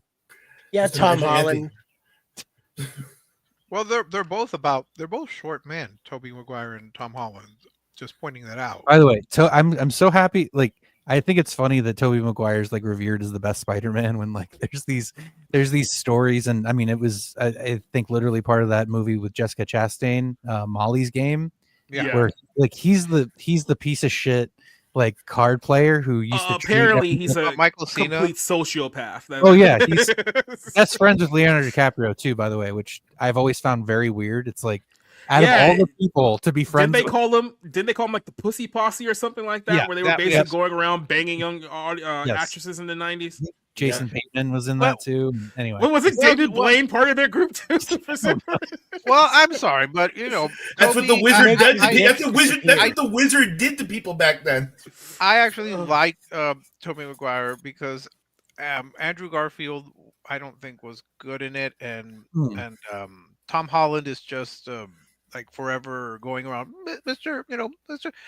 Stark, Mr. Stark. Do you see that really old movie Jurassic Park? Well, he's a little boy. Came out before? He's not a little He's boy. just a little. He is like that. I'm He's saying not, no, he's not. He's not might be- mentally. He might be a little boy. He might be 25. I don't know Physically, how he may old be Tom old. Holland is. He looks like a 15-year-old boy. I'm sorry. That's He still just. looks like- I think he's he like might be a man 30. legally. I don't. It's just. They're doing to him what they did to Shirley Temple and just started drugging him, giving him cigarettes when he was 6, so he stunts his growth. Yeah. Well, the show must go on, folks. So just keep Tom Holland away from there's Dan the door Schneider, if you that's all I can't gotta meet the say. standards. Tom Holland There's will another. be in that will be that Odyssey. So there you go. And that's just it. Is that Anthony Mackie is now King High Mucky Muck of the MCU, and they've got to rectify this Captain America being a nomad coming through. So we've got this Doomsday thing and a new Spider-Man movie coming up. So we're going to probably have Anthony Mackie stop in and hang out with Tom Holland. So Jacob, I hope you keep a very curious GIF on hand for when that movie is announced. Not that it should be in any secret folder, but you know the scene I'm talking about where Tom Holland's getting banged from the back. It's like, oh, there's a deleted scene in this new Spider-Man movie where Captain America shows up. And next thing you We're know, having the Doctor Doom. This is how Tony Stark ended up being Doctor Doom. this is how all the kids are viewing this scene. Oh my god. Anyway, with that, we can move on to our next story. I hope so. Bill Burr has gone full insufferable over the course of, it seems like the last year. He's just like really gone off the deep end, but he really seems to have a hard on against Elon Musk over the course of the last several weeks here. He's gone on multiple shows to complain about Elon Musk calling him a Nazi. And we'll get to how this whole thing started here. But this is Bill Burr on The Breakfast Club complaining about Elon Musk being a Nazi. So here's part one of a couple. Why are you going and telling everybody, justify what you do? It's like, fucking justify what you do. That piece of shit car that you're making that the government financed. No? But you know what you just said? You said that Elon still has a job. He's the richest man in the world. There's nothing they can do to him. And that's all he proved. There's nothing anybody can do to him by throwing up when he did that. What do you take from him? He's not Kyrie Irving. He's not Kanye. Like, what do you do? Yeah, but you keep. I don't know. Listen. I don't know how this shit works. I'm just saying that if you said the wrong thing as a comedian, all of a sudden you lost your TV But show. you're not the richest man in the world. If he was the richest comedian in the world ever. What Imagine I that. don't get. Imagine Bill Burr What with I Elon don't Musk get money. is the amount of veterans that people in the armed services that died trying to stop Hitler, and then this guy comes in. You get a good rebate if you're a veteran. You know, and does that while being an immigrant too, which is kind of the whole thing. Just none of it like tracks how you can be the support the troops. What? You know, America, love it or leave it, and then this guy comes in and gives a shout out to Hitler. So, in case you guys are not following here, he's talking about the little incident where Elon Musk did the little thing, and of course the left ran with it, saying he's praising Hitler. So that he's running with he literally praised Hitler thing. That's what he's been doing here for quite a while. It's been going on for a minute now. Here's another one of him basically going after Elon Musk for being a Nazi. So this was from. Oh, he's trying to get a defamation case. That's what he's trying to get. Oh yeah, he's going pretty hard in the paint on this. He needs a case over that facelift, doctor. Yeah, right. That idiot Elon Musk. Oh, that guy, like he's gonna who evidently is a Nazi. Like I just refuse to believe that it was an accidental 2-time Sieg Heil, and he does it at a presidential inauguration. This is why I hate liberals. It's like liberals have no teeth whatsoever. They just go, "Oh my God, can you believe I'm getting out of the country?" I'm just like, you're going to leave the country because of one guy with dyed hair plugs and a laminated face. Rosie. Who makes a bad car and has an obsolete social media. Keep going, you'll platform. find a joke You're eventually. Gonna leave this. Why doesn't he leave? Eventually his wife will chuckle at Why something. isn't he stuck? You can't make a joke when you're actively seething. Right. Also, like X What are being we an so obsolete afraid- social media platform is hilarious. It's like, look, Twitter has a lot of problems. The idea that it's not like, where most people use social media, utilize it. So I think how's Blue Sky going these days? People still use that. How's Threads? Tell me something about those there are platforms. probably some Mastodon running around. Remember Minds? Remember when that was a thing? You see, now this is one of the reasons that Mickey 17, well, one of the reasons Mickey 17 didn't work, because when you're going to do a parody, as obvious as they did with Mark Ruffalo doing a Donald Trump, when you do parody, you have to have at least a fondness or at least a like for the person that you're spoofing. If you come at it from a total point of hatred, it's just going to seep through and it's going to be clear. This is why someone like Bill Burr is not making a joke, because he's too busy going on about how awful this person is. He's not being funny. But go on. I mean, I don't. It gets worse, more unhinged. Of this guy who can't fight his way out of a wet paper bag. What does that mean? take him on. Like, what is why do liberals just sit back and not they have nothing? What are you doing? This. Okay. This. Yelling on the You gotta internet. speak up about it. You don't just go Yeah. like, "Oh my." Yeah, because there's one thing liberals just haven't done in the course of the last 20 Right. years is whine and bitch about stuff. Stand up. Speak out. Mhm. Ugh. And that's not been the rallying call for like the last 15 years. Are they still going with the resistance? Listen, first of all, it's like I'm a stand-up comedian. It's not my friggin' job. I'm talking about like It's not Democratic my freaking job to comment on politicians. society. Where is their pushback? They're allegedly liberal. You see this guy do this thing. You know what the end result of this thing is, which all these neo-Nazis, not only are they stupid because they're neo-Nazis, they don't even look at what Hitler did. Ugh. He ruined their country. Even like white people. And this idiot is going to try to lead us down that road and then play. Not only did Bill Burr work for Disney, he worked on the same show that Gina Carano got fired from. It's almost as if it's a coincidence. Did Bill Burr just try to history buff Hitler? Like, Yes. did you have any idea how good Hitler actually was? Jeez.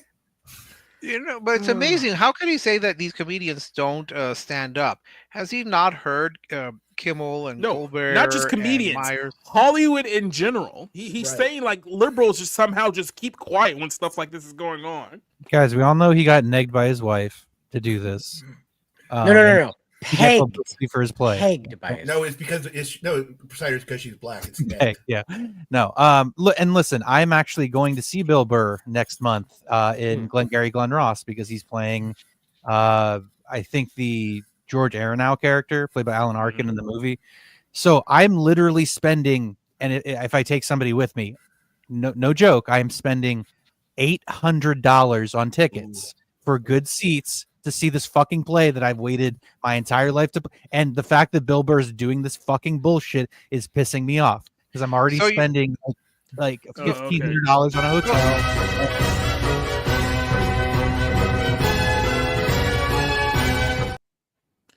So yeah, Rob, we just did an entire.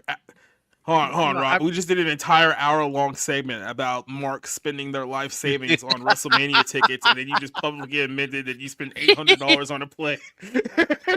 No. I can't lie about it. I'm going to be honest about it. I do. Rob, I am proud of you because you are going to.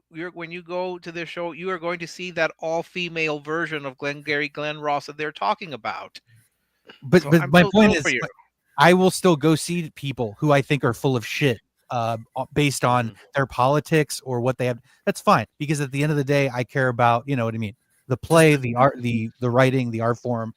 But that's the whole point, is like I'm interested in like what you do for your craft. I don't give a shit about your politics. And yes, I know how it looks, but I've literally wanted to see this play for like 20 years. It's one of my favorite. So I'm just curious, are you going to present him with a bouquet of roses after the performance? No, I'll sit and shut the fuck up, because that's what I'm supposed to do. He's gonna be like he's gonna be like the WWE fan and bring a sign that says "Smash some pumpkins, Bill." No. During the curtain call, he's going to do like all these Morrissey fans. He's going to rush the stage to hug Bill Burr. But it is, it's and by the way, it's more about the Academy Award-winning performance by Kieran Culkin that I'm going to be looking forward to. So, is this what he's upset about, Elon Musk? Yep. By the way, I don't understand going after. Look, I don't like Elon Musk for a lot of reasons. I think he's fucked up Twitter for the most part, or just forgotten about it, or turned it into what it is in its current form. And then just I think he's a attention-seeking figure. But this is kind of misguided by Bill Burr. And by the way, when he's being funny, he usually, there's usually a punchline. There's usually like a joke in there somewhere. Like, I liked Bill Burr for a long time as a stand-up comedian. It's really only since he's been married that you start to hear more that like the politics come in more kind of like it's very obvious like where it's coming from, because and again, I will say this. I enjoyed many of his specials. I enjoyed him on podcasts on Opie and Anthony back in the day. Him and Anthony Cumia hate each other now because they've gone the complete opposite ways. But yeah, I feel sorry for him that he's out here kind of spinning his wheels, because it's not funny. It doesn't really land.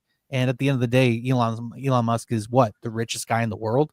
So it's just like, he just sounds like I don't know. He kind of sounds like an old white woman. Yeah, no, he does, because it's like he's complaining about liberals not doing anything, and he himself is not doing anything. So I think he should shut up. I think it's only kind of bringing negative publicity to him. But of course, you see those AstroTurf Twitter accounts. Thanks, Elon.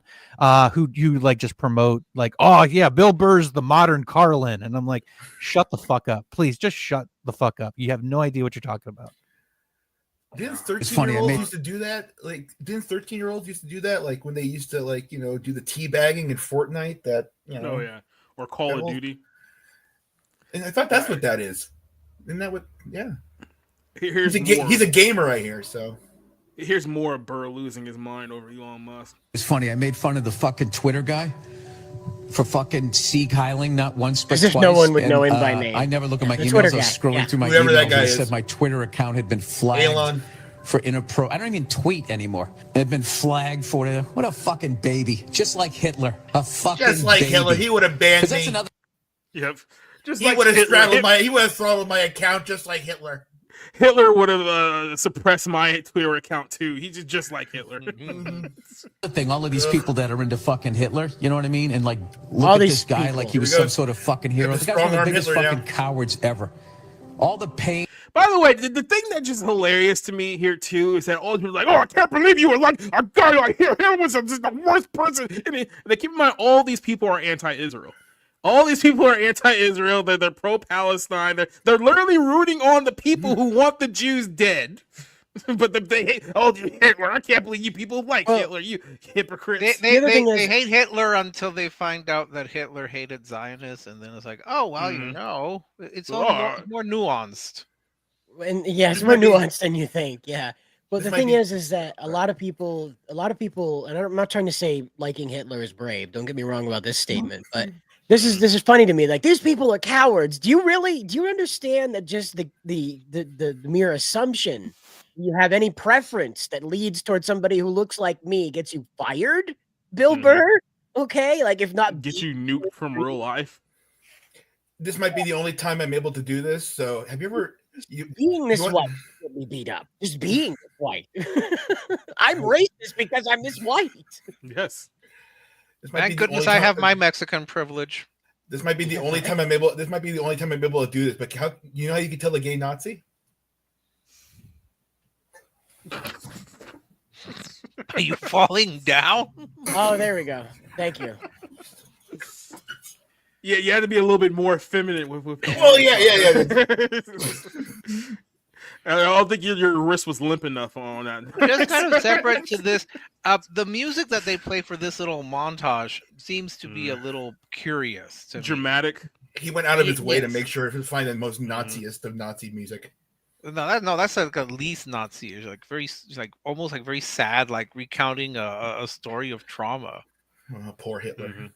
And all the suffering that guy's caused, and the war crimes the Allies had to commit, firebombing fucking cities to get that motherfucker. When it came time for him, and they technically never did. So I mean, I'm just well, Dresden would have a problem with that. Yeah. Hold on. Dresden they didn't bomb Dresden to get Hitler. Okay, they were. It wasn't like the Taliban being chased into the mountains, Bill Burr. They were literally destroying an army that was taking over the world. Yes. Big difference. to pay the price for all the suffering he caused millions and millions and millions of people. Did he face the music? No, he gave himself a nice, quick, painless fucking death. That's your fucking hero? A fucking coward is what he was. He should have faced the fucking music and he didn't. This is the world we live in, where you got to remind people that that guy was a bad guy that destroyed millions of people's lives, families, and his own country. Which people? Which people did he primarily go after there, Bill? The gypsies. Is this a Stop Hate campaign? Is this a Stop Hate ad? Was there a specific group of people that Hitler targeted during the 1940s? The gypsies and the Jehovah's Witnesses. Yeah, just them. I like how this image is just of Bill Burr, like reading a fast food ad somewhere, right? And he just has this 10,000 yard stare on his face while this is going on. Oh my god! You know? It's a soy jack face, you know. This is deep. I'm not crying right now. Soy jack face. How the hell do you say that's Edam's crumble bread? Deep thoughts. Yeah. Maybe he was going after the Freemasons. That's what it was. His own countrymen paid the price for what he did. He That's there's what nothing he did. to, that guy went straight to hell. It's like, how does he go straight to hell? What does God say about that? He made that guy. Right? I just don't understand that. Did he? Like how What does he God was say able about to- that? What does God say about God Hitler? created it. Son of a Edgy bitch! college I told him not to. college atheist thoughts. Yeah. You go up to God. Well, technically, Hitler was your fault. It's like, okay, good luck, Bill. Same guy who doesn't like Israel, by the way. You connect. Exactly. Burr's now rambling incoherently, like God made Hitler. He's hurt. It's like, He went from complaining about Elon Musk to blaming God for Adolf Hitler. and Okay, just for the it's like record, that. Hitler detested Christianity and worked hard like, to how do we even get remove here? it It's from official. urban It's life. official. He's being completely co-opted by the Bill Burr group. And for destroying his nation, technically his nation is Austria, or was Austria, because he was Right. not German. He was actually Austrian. Yes. So it's that domino meme where it's like Elon Musk buys a car company, buys a car company, and then the giant domino on here. God is responsible for Hitler. Yeah, exactly. You know, That's the plane hitting the building. God responsible for Hitler. yeah. Oh man, yeah. Oh, Everything, goodness. yes, including Adolf Hitler. This looks like in He 1984. really the did 8 create minutes of us in hate. his image. That's what this video looks like. Like us, he is also not perfect. He goes down fucking looking every once in a while. Like I said, Bill Burr, Hollywood liberal, shouldn't be any surprise there. Which is ironically enough, because these are the same people who be like, oh yeah, Hitler's totally going to be in hell burning because he was such a bad guy. It's like, yeah, you'll be there too. BT Dubs, God's not perfect. God doesn't know shit. It's like, what? Why did they make me? Why did Bill Burr make me like Hitler so much? Not like Hitler's around to defend himself or anything. Like I said, we started at Elon Musk is a trash person to, oh my God, God is just awful, isn't he? Elon Musk flagged my Twitter account. By the way, God's responsible for Hitler. All right, Beatles B-sides. Beatles B-sides. The Twitter guy he's not even from here. He's from South Africa. He comes to this country and wants to turn it into a fucking dictatorship. He doesn't feel that we deserve democracy. Can you just imagine doing that? Well, Going he's to a another naturalized country citizen. And just deciding, yeah, you know what? I'm going to change this form Maybe of government he because thought he was the mask, and like his heart came out and brought it back coming in and saying you want the American government to defend the Somali government and serve Somalia's interests. Can you imagine just coming in and doing that? Yeah, can you imagine? Can you I mean, of imagine? all Can you imagine places, bombing Yemen. Can you imagine from all places in the world, a place like South Africa, the beacon of democracy? Right. You know, he left there because it was too hard for him, you know? So he came here, you know? You know, if he everyone's wants to living under blame, a dictatorship South as long as African- he's on the good side of it. Fucking laminated face cunt. Hey, now what are you gonna do? Reflag my account? Reflag my account. What does that mean? You know, if any South African gets blamed for the nation falling apart, it's Dave Matthews. He's the one. He's the South African who has ruined the United States. Absolutely. I hate Lollapalooza. Oh man. So yeah, of course everyone's just blaming this whole thing on his wife. Like, here's the thing, like him and his wife have been together for a while now. So it wasn't like, you know, they got married and all of a sudden he turned into a bitch. But it's like it seems like over the last couple of years, especially now, imagine living in a house with this woman who just nonstop is complaining about Trump every opportunity that she gets, and he's trying to play the middleman because he has the balls to tell her to shut up. Right? I'm just gonna say it kind of looks like Patrice. I was gonna say it's a Baltimore 6. I don't know who this woman is. I don't even know who Bill Burr really is. I mean, you guys talk about him, but I don't know who either of these people are. Bill Burr is a white comedian who is married to a black woman and got really, really popular. And her credentials are black woman. Mm-hmm. That's what she does. If you recall, a couple of years ago, maybe like a year and a half ago, they were at a UFC event, and Trump actually showed up because he was a guest at the UFC event, and then she, I think, gave him the finger or something like that. Mm-hmm. Yeah. It's like watching an older version of Prince Harry and Meghan Markle. Is that what you're suggesting? Mm-hmm. No. Yeah, with the Boston accent and the manipulative wokeism, yeah. Dollar store, Meghan Markle and other guy, Prince Harry. She really is a dollar general.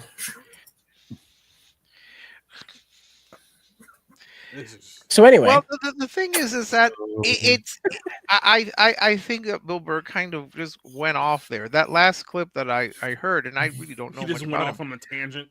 It just went off from Elon Musk to Adolf Hitler. And I keep saying, look, can we find another far-right dictator? Can't he be the new Pinochet, the new Franco? I mean, Well, why is it problem always that Hitler? Hitler is the only one they can go after because, I mean, if you talk about any other dictator in world history, they were all mostly communists, and they don't like talking about those guys. So you can't mention Mao, you can't mention Stalin.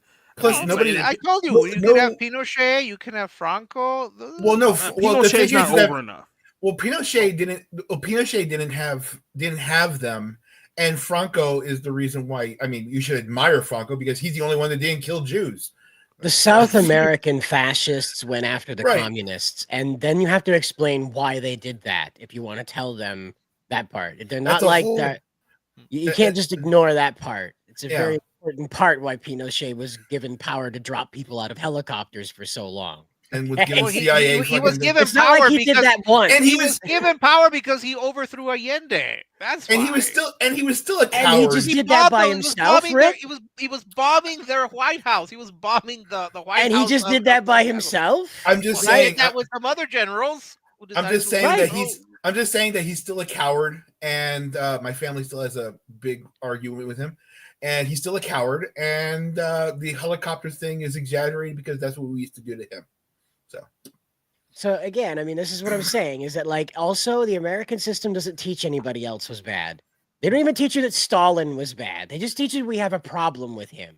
They didn't teach us anything about Mao. The only people that are bad in American history are Americans because we invented slavery. There was And no that slavery. one guy from Germany. but We nobody invented else. every bad thing that's ever We happened. invented in world slavery. history. They didn't. It It literally did not didn't exist. exist at all until One of my us. favorite parts about learning about World War II was being reminded that the Nazis learned about eugenics from America. Yep, that was my favorite part. My favorite part is learning how all the armies raped people. So that was my fun. Like, oh, the Chinese raped the Japanese and the Russians raped the Germans, and oh, I guess we're just okay with that. Okay, sweet. Let's not. No think wonder about the North Koreans and South Koreans don't like each other. Wait a minute, there were German and Italian concentration camps in the United States. What? Anyway, yeah. I love how If you know saw just the occult history of the Third Reich, you would know that they did learn. Well, I don't know if they learned eugenics, but they took certain aspects of eugenics. They didn't. You They, know we what? did not teach them. You know what I love? Just the existence of the country of Argentina just makes people like question how World War II actually ended because it's just like it seems like Wait a minute, but it wasn't the boys from Argentina, was it? It was the So boys from those- Brazil. Right. Those hunting, Brazilians. those hunting Hitler guys. Now I watched this documentary from front to back. Those hunting Hitler guys found a string of evidence that somebody left Germany when shit was going sideways on that last day in Berlin and made it to Argentina through a series of submarines that were designed for long haul, but not the total way because there was no machine that could go that distance at that time. And so they found planes that were crashed that were deliberately sent into the water in order to hide them. So somebody got away from Berlin at that time. Now the Russians did a test on the skull fragment that they have that they claimed it was Hitler, and it came back as a woman. So unless Hitler had a really weird secret that he didn't want to tell us Maybe about. they grabbed Ava. How do you know they didn't? That's grab how we Ava? hero Adolf Hitler. Hitler was the first trans hero. That's how we hero him up. No, he was. Now that would be quite a twist, right? To find out that Hitler was a female to male transition the whole time. And here's Elon Musk keeping the secret. The day that news comes out is the day that I retire from civilization, and I'm like, you know what? I made it 36 years. I made it This is good enough. Pretty far without having a major conflict, like a war in my life. I'm just gonna Rob's just gonna curtain call from life. Yeah. Gonna We go all hunt know. We gators all with know Shawn that. Michaels. We all know that Ava Braun was the real brains of the Third Reich. Yeah, Now, splattered all over the wall. No, she Yaka, she, yaka, bit, yaka. she bit the poison. She did not shoot Yeah, herself. cyanide. She wanted to preserve her beauty. Now, the thing is, what's that old saying that you lose your argument whenever you compare your opponent to Hitler? Godwin's law. You mean, or is that that's the is internet? that what it is? Bill If Burr. you bring up Hitler, it's like your argument is kind of like Yes. null and void. Yes, because Hitler is this ultimate and unique evil. And anytime you want to compare your opponent to Hitler, what you're saying is, I can't prove or I can't have enough evidence to prove what my idea is about this, how bad this person is. So I'm just going to go for the worst person in history and say, you're that. I remember when W was literally, and we were told literally, the new Hitler or worse than Hitler. And then I think at one point Romney was the new Hitler. So I'm Hitlered out. I'm Hitlered out. Yeah. So that's why these comparisons don't work with me anymore, because you keep saying that your opponent is always Hitler, always Hitler, always Hitler, always Hitler. That's why I keep saying, find another dictator.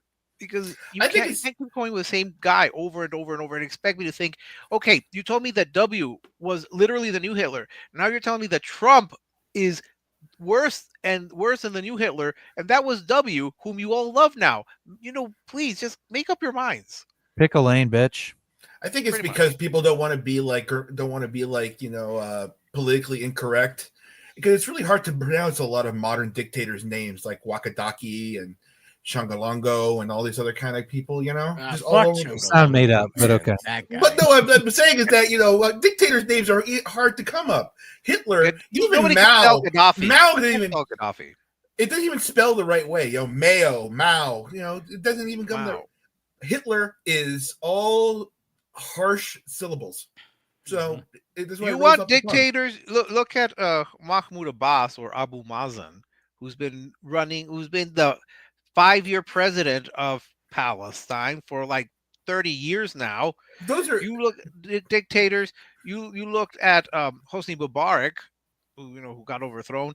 You look at all these other dictators. You look at Idi Amin. Idi Amin, and you got Muammar Gaddafi. But all those names sound like Taylor Swift lyrics. Like there's no there's no harshness to it.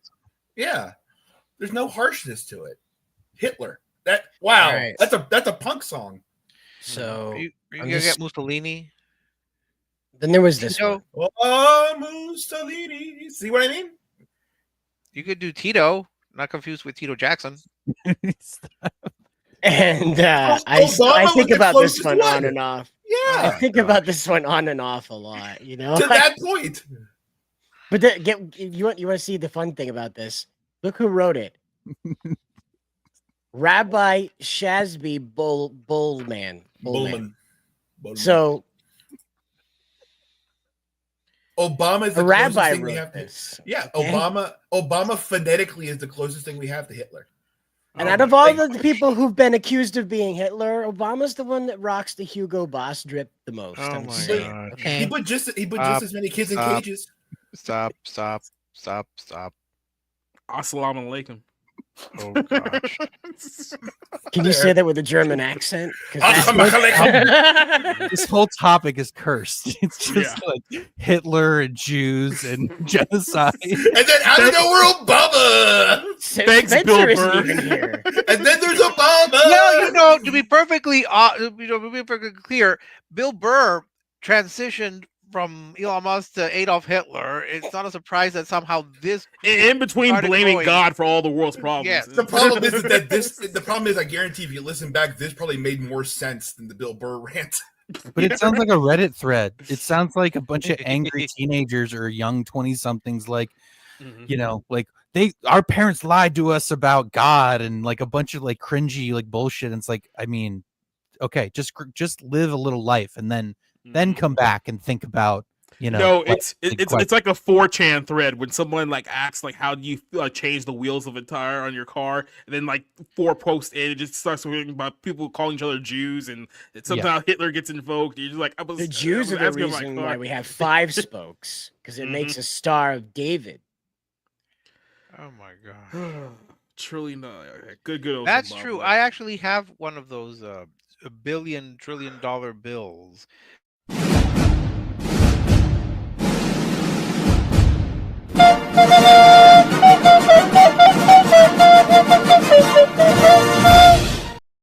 For some reason, it's the kazoo that gets me. Like, I don't think it would be funny if it wasn't for the kazoo. But look, we're gonna end this on a slightly more positive note, because all we've done was talk about Hitler for the last 20 minutes. So you guys want to go back? He had no way of people. The only way to fix this is to watch all of Danger 5. Yeah. I don't know what that is, but okay. You will. Springtime for Hitler and Germany. Yeah, the producers. You should have went to go see that musical. That should have won Best Original Song, by the way. Should have been nominated. Let's talk about, or I want to go back.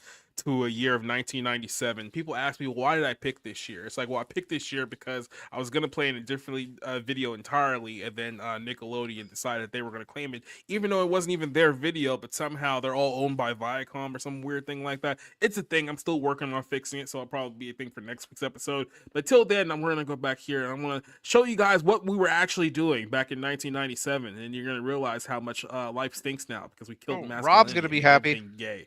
So here you go. This is like I said, I completely forgot 1997. It's all a big mush to me.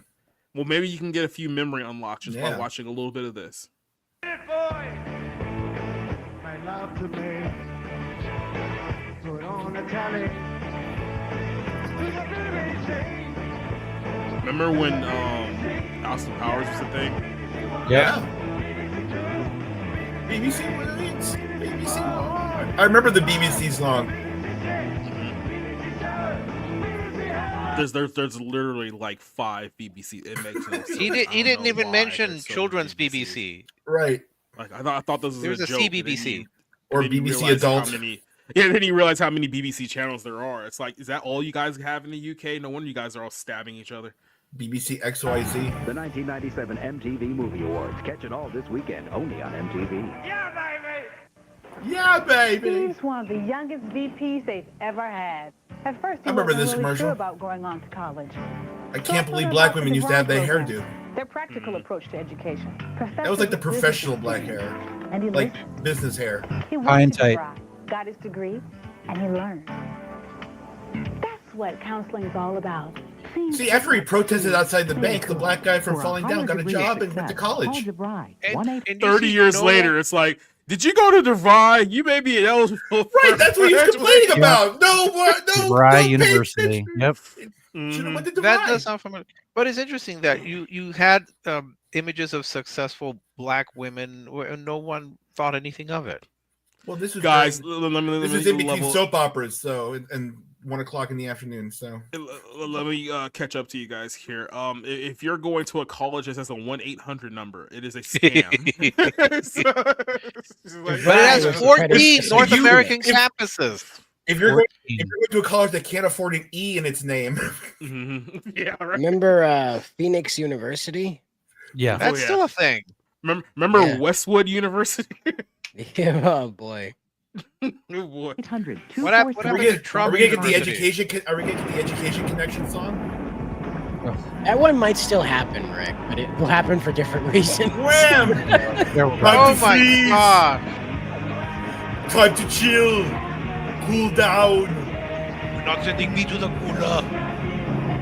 Okay, I'll say that I actually love this. Special Pumpkin song. This looks so much cooler than the movie. Well, I actually like this movie because of how tokusatsu Japanesey it is, not because of how Batman it is. It's like an episode of like Kamen Rider. How is it that How is it that that girl doesn't have an accent when she was brought up and educated in England? By the way, this is Because what the movie Gotham trailers accent. used to be. know, Movie trailers right? just used to be like action being played with like, the white zombie playing in the background. And then they realized, oh yeah, we don't want to pay those bands any money for their trailers, so we're just gonna have dramatic thunder noises. One of the things that upset me about Batman and Robin, there were many things, but probably one of the things that stood out for me is when she runs up and says, "Uncle Alfred." I'm going, what? No, you're not. No, this is not. No, that's not true. Don't you love how the costume have muscles on them? Look, when you open the movie with showing their crotches, that's just enough to like. Oh my Here we go. gosh. Yeah, Naya wrestling, water. Extreme. Spray it in your mouth. Extreme. Water. Hunger for water. It has one of the industry's most comprehensive warranty packages. But there's Quentin Tarantino. The Elantra, the 1997 Elantra, the drug dealer's car of choice. Goddamn Chicago wind.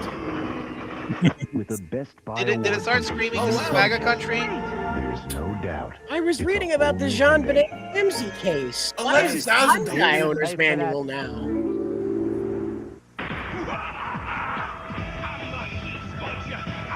about the scotches? Oh yeah. Can I get that water commercial? He's not the fire starter. Remember techno music? Oh, Gatorade.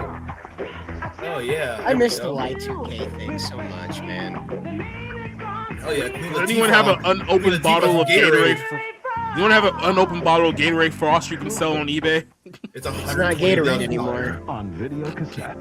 Alcohol. I think it's energy. Die immediately.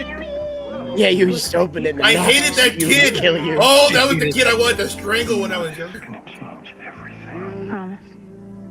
I've got this great guy. And he loves my kid. Who would have thought watching this movie that Renee Zellweger would have 2 Oscars and Tom Cruise would still That's not. Renee Zellweger like 4 faces ago, right? Like, we can like 4 agree that. faces ago. It's like, yeah, that's. Promise. I've got this great guy. And he loves my kid. Nobody loves your kid. All Yeah. of these visuals You know, and drama. sometimes I feel bad for women with the way they're lied to constantly. Yes. You complete me. Oh, I love his hair. You had me at hello. Yeah.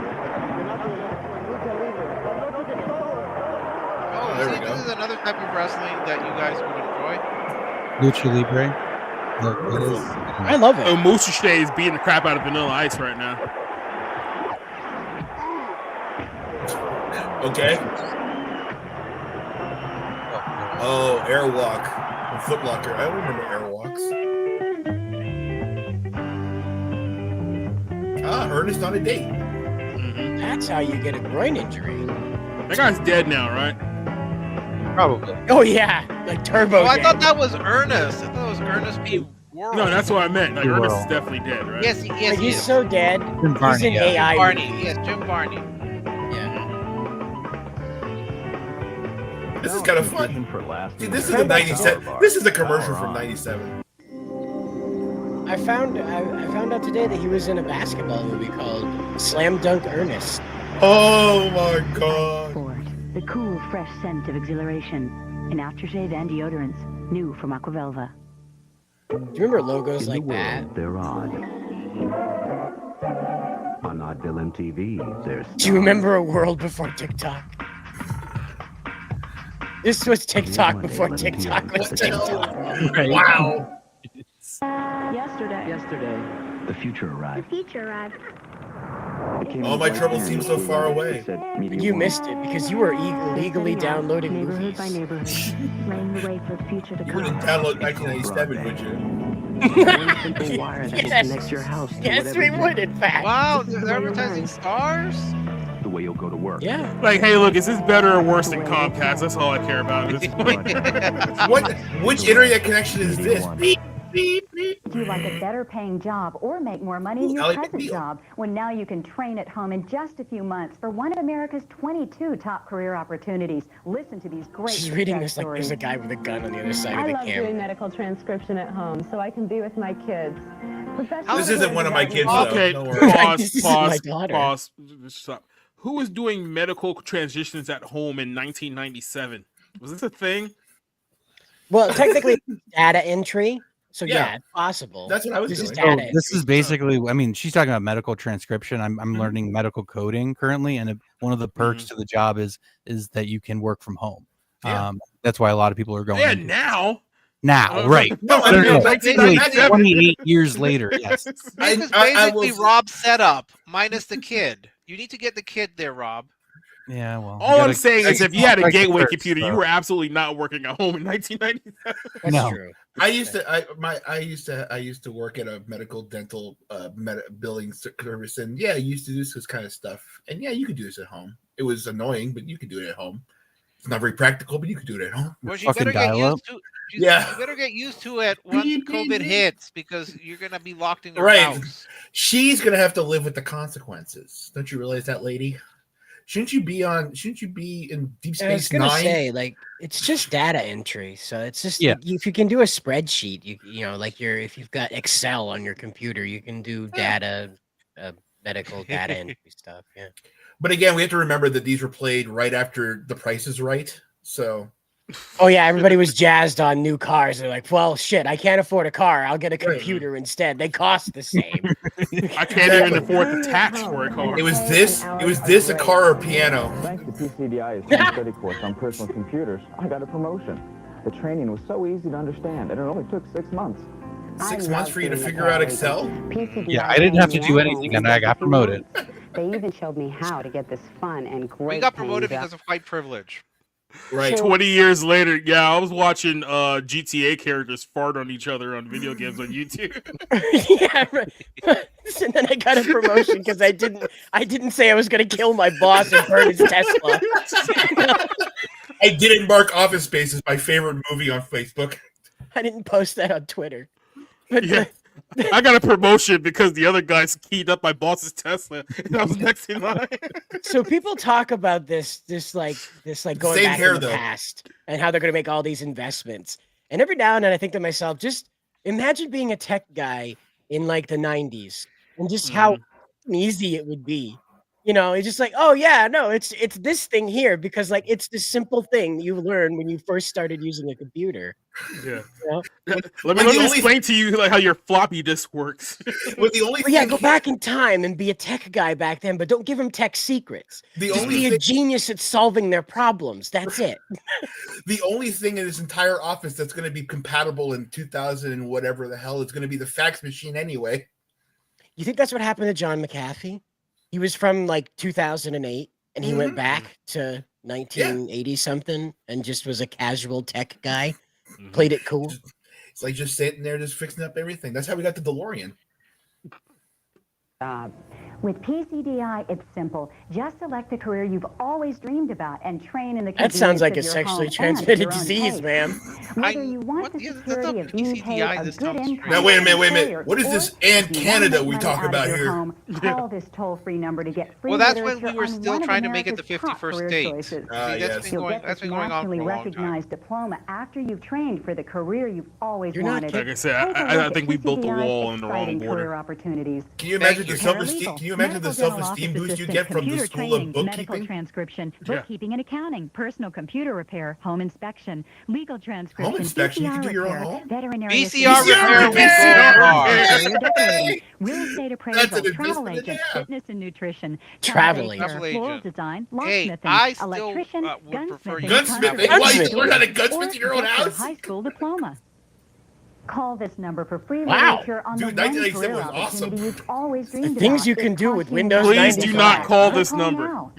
In the US We are and not Canada, responsible call for what happens when you call this 1-800-539-8710. number. Well, You if pick you up want gunsmithing. to, if you any want one of to the 22 repair your exciting career VCR, opportunities maybe you listed should, on your you screen. should That's try. 1-800-539-8710. I love how I like- DVDs coming in like 99 2 years later. 1-800-539-8710. I like how it- Someone takes this course. Yes.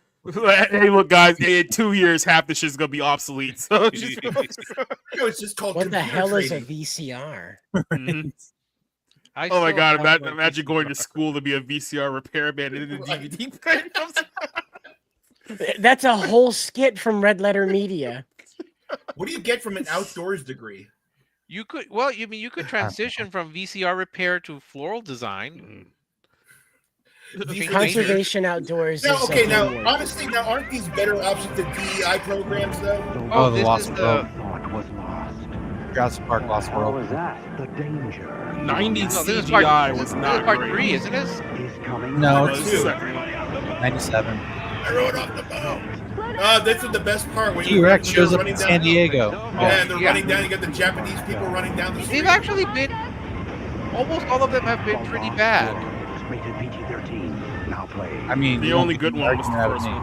The only good one was the first one because I did a Jurassic Oh my God, Park AI was bad. perspective, and that was bad.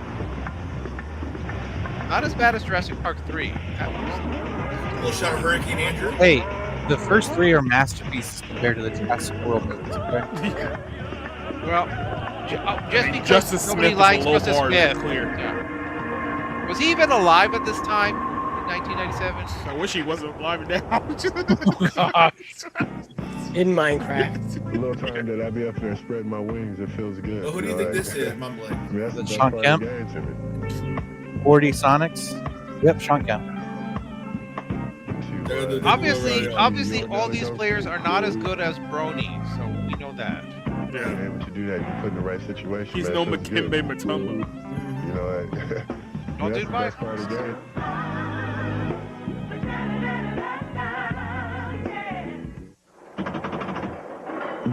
You ever had that? I have. What does it do with the minus sign? Shouldn't it already be up before you guys get started? Or?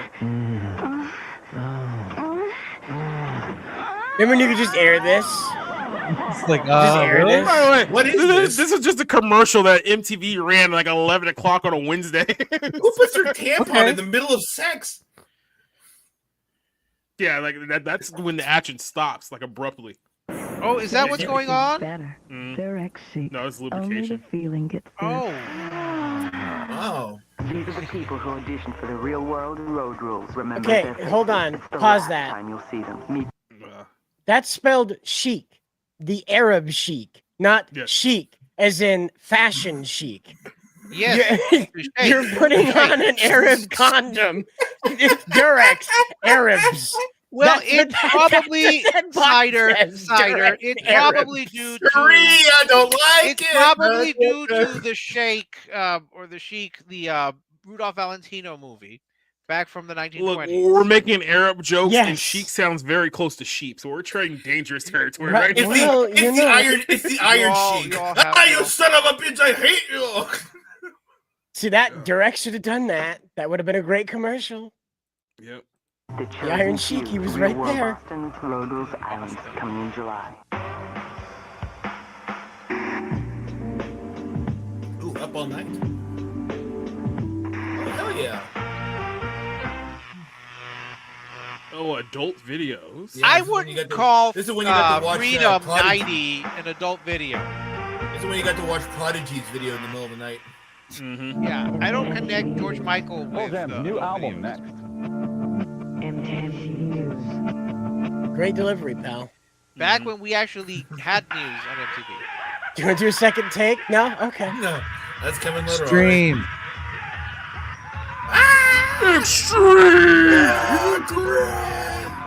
This is why I never drank Mountain Dew. Wasn't that what was the other reporter on MTV News? Tabitha something or other? Tabitha Soren. Kennedy. No, yeah, Kennedy. Yeah, well, he was more a VJ than a newscaster.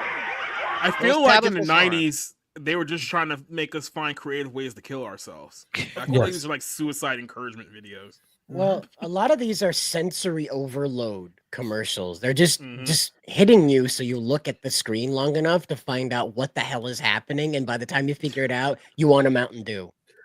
Yep. Every commercial from '97 is 5 gum. Look, I legitimately just asked myself the question about 10 seconds ago. It's like, do I really want a Diet Mountain Dew, though? It's like, Yeah, right. who See, that's what they're wants doing to- to you. They Do just they throw even it sell like that anymore? guys off a mountain, Mountain Dew. Guys off a mountain, Mountain Dew. Dams, cars, tits, Mountain Dew. Like, pause. What psychopath drinks Diet Mountain Dew? And then jumps off of something, right? Like the last That's thing usually you what drink happens when I before you die. I That's have usually to what happens admit, when I I've drink something never- Diet. I've never connected Mountain Dew with what did you call them, tits? So no, I've never made. What do you call tits? What do your people call them? Tits? Well, we call them. we call them Chichidonas. So Rick is an alien? Have we confirmed that now that Rick is an alien? Never compared back to what do you call them? It's Tits. like a line from Mark and Mindy. What do you call them? Yes, tits. Diet tits is actually what we prefer. We'll throw ourselves up a mountain for those. Or like a spastic Rodney Dangerfield character. Tits. Right? It's tits, right? Tits. That's what you call them. Tits. Nothing worse than a pair of diet tits. Take me to your titties. We're gonna play this and then we're gonna get out of here. I should have just ended it on that one, but then I saw this Kurt Loder video and I was like, no, we should probably watch this thing. Is this going to be Cleo? This is Yeah. baby. You got to Is come she and dead give me too? your money. all these people are dead. She's in jail. Kurt Loder's still alive. How dare you? You think I let you call from my house? Get your 10 minutes free. Call now. Call now. 806-5103. It's a free call. It's after 15 minutes that they charge you $20. I'm Kurt Loder with MTV News. It's a typewriter, guys. You remember in typewriters? Pearl Jam has almost completed a new album that will sound considerably Hey, I'm Kurt Loder, guys. Hey guys, remember Pearl Jam? Freedom concert last week. Eddie Vedder's going to make an album that sounds different. Says Back when people They cared all about look the alike. Vets. Okay, they all look alike. Eddie Vedder, Kurt Loder, they all have this just glazed, hungover look. That's the 90s. Whoever talks about Tibet anymore. In the fall. It was a big thing. That's true. Not a moment too soon for Summer Fun is a 2-disc compilation called Better Shred Than Dead, which chronicles the career of surf guitar inventor Dick Dale, a man who's influenced just about every guitarist who's ever plugged into a reverb unit. Dale's deep twang and machine gun double picking constitute a genre all their own, and what better place to learn all about it than on this admirable new Rhino release. If you like Pulp Fiction, listen to Dick Dale. Documentary Rock and Roll, Dick explains his inspiration. I knew what I wanted, but I also at the same time was surfing. I knew what I wanted, but I wanted to surf. Headlines and tigers. What inspires Dick? On my guitar, I would get the sound like my African lions when they would turn around and roar. Like African lions in the ocean. I used to listen to them when I'm surfing. Hey, Dick, what gets you going? Dick Dale turned 60 recently, and while he doesn't surf anymore, the water's too dirty, he says, he's still cranking out his surf ski classics on the road. Catch him if you can with the Foo Fighters on Friday at the Shoreline Amphitheater near San Francisco. Meanwhile, back in action once again is Megadeth, which after a considerable hiatus, well, that's something you don't hear every day. His 8th album, Cryptic Writings. Now, this is right after he condemned the Irish for Catholic atrocities. The Boys and Girls Clubs of Phoenix, a concert that will be simulcast on 100 rock radio stations across the country and can be accessed online via the band's Megadeth Arizona website. I don't want Tom Brokaw telling me about the news here. I'd like to have like a surfer dude talking to me about this. Marilyn Manson this Sunday. Well, I mean, you're trying to be serious here. This is serious information that Kurt Loder is giving you. Is no stranger to the sort of wild. I was much more interested in this than the peace accords. Down upon Manson. And we asked Ozzy how he felt about all they this. would put up Tabitha's horn for the fluff. Marilyn Manson has taken some of the heat off you, that you're not in the center of the... Was it before or after he was a big mumbly bastard? How is he still alive? That's what I want to know. It's amazing. This is two-time Hall of Fame inductee Ozzy Osbourne. Be nice. It's a Triple H of rock and roll. No, I'm familiar with who he is. I'm amazed he's still alive. Sharon's determined to keep him alive. Okay, that's fine. Friday, Saturday, and Sunday. We'll be back Does that say Ween? I love Ween. Here on MTV. I'm Kurt Loder. I love the fact that for several years everyone just thought that Ozzy Osbourne was like unintelligible, like his speech was going away. They just woke up one day. It's like, no, it's the drugs. I've just been on a whole bunch of drugs for 10 years that affected me. I have been fucked up for the better part of 4 presidencies. You try calling every single month about fucking suicide or drug addicts. The local soccer team here, the Locomotive, their mascot is a bat. It's named Ozzy. I had to explain that to my commie friend as to why the bat was named Ozzy. No, he bit the head off a bat. Yes, I had to explain all that. Well, but the interesting thing is that when Ozzy the bat runs out onto the field, they play Immigrant Song. They don't play. They don't play Crazy Train. They don't play. No, they don't. They play. So the team's point of view is that the immigrants are a flying parasite. Is that the idea there? I don't know. I guess maybe they think that all soccer players are Scandinavian, about to storm Valhalla. I don't know. I always got a big kick out of when the Joker called Batman Guano Man. Just, no, it's childish, but it's just one of those things that always makes me laugh. So there you You're go. Poop Man to me. For what it is, Ozzy, like when he bit the bat's head off, like it was a drugged bat. Like the bat didn't feel anything. The most interesting. I'm glad they asked it. Can you feel anything, guys? No, I'm good. Well, I'm just saying that there was another.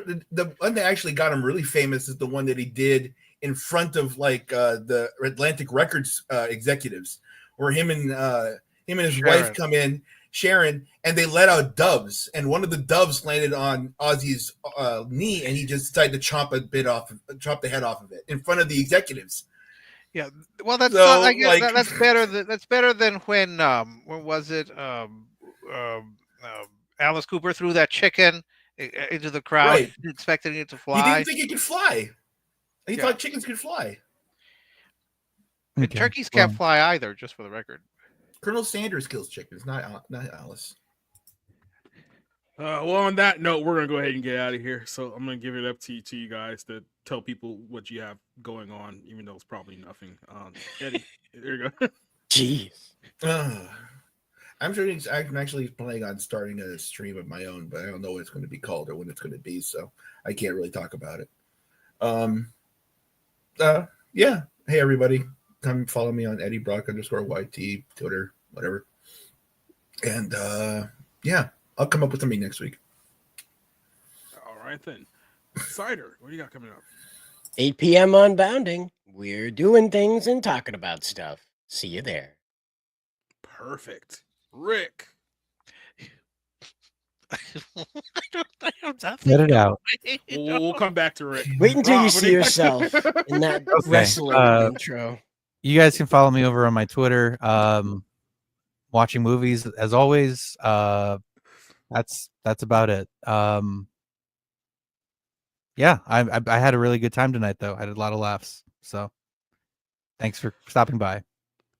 Take 2. I'm going to wrap up my Exorcist retrospective, and yeah, I'm going to be reviewing more movies. Maybe check out a David Lynch. I think I'm going to not watch Snow White. I'm just going to wait for Orange to tell us what he thinks of it, because I know he's going to demand Criterion. Which reminds me, I should check out the Criterion sale before it ends.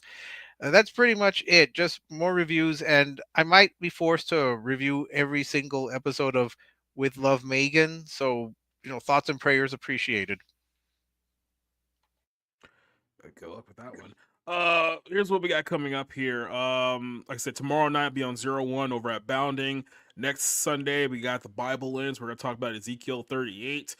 Go back and check out last week's episode. It was weird. There was a weird occurrence at the end of that show, which I have my suspicions about what exactly happened. It was not a StreamYard issue, but given what we were talking about here, may want to pay attention to that episode. That's all I'm going to say, and I'll leave it at that for now. So we got things working out there. There's 2 reviews that I'm working on for movies that I've seen. Hopefully I can find a way to not watch Snow White. That'd be great, but I'm pretty sure I'm gonna have to watch it anyway. And then that's about it. So that's all that we have coming up here for everyone here on this panel who joined us here tonight. For all of you guys over in the chat for listening to tonight's show, thank you very much for wasting your time and your time with us.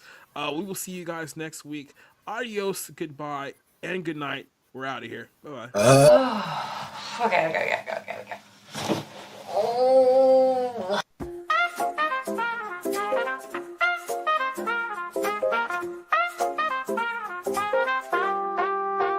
Making your way through the daily grind takes everything you've got.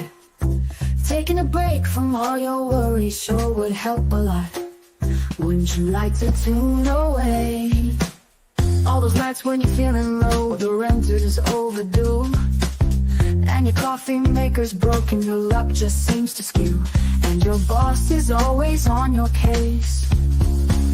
Sometimes you wanna go where everybody knows your name, and they're always glad you came. Wanna be where you can see our troubles are all the same. You wanna be where everybody knows your name. Roll out of bed and you feel the dread. The morning's looking bleak, and your internet is down again. You haven't slept all week, and your car just broke down on the way. Be glad there's a place online where you can feel at ease. In the Barroom Podcast, friends, we share our thoughts and tease. Every story shared, every laugh so free. Sometimes you wanna go where everybody knows your name, and they're always glad you came. You wanna be where you can see our troubles are all the same. You wanna be where everybody knows your name. So here's to the moments we all hold dear, in this barroom of the airwaves with friends so near. Every story shared, every heartfelt cheer. It's more than just a podcast, it's where we steer. I because I don't feel like I know how to shoot these things.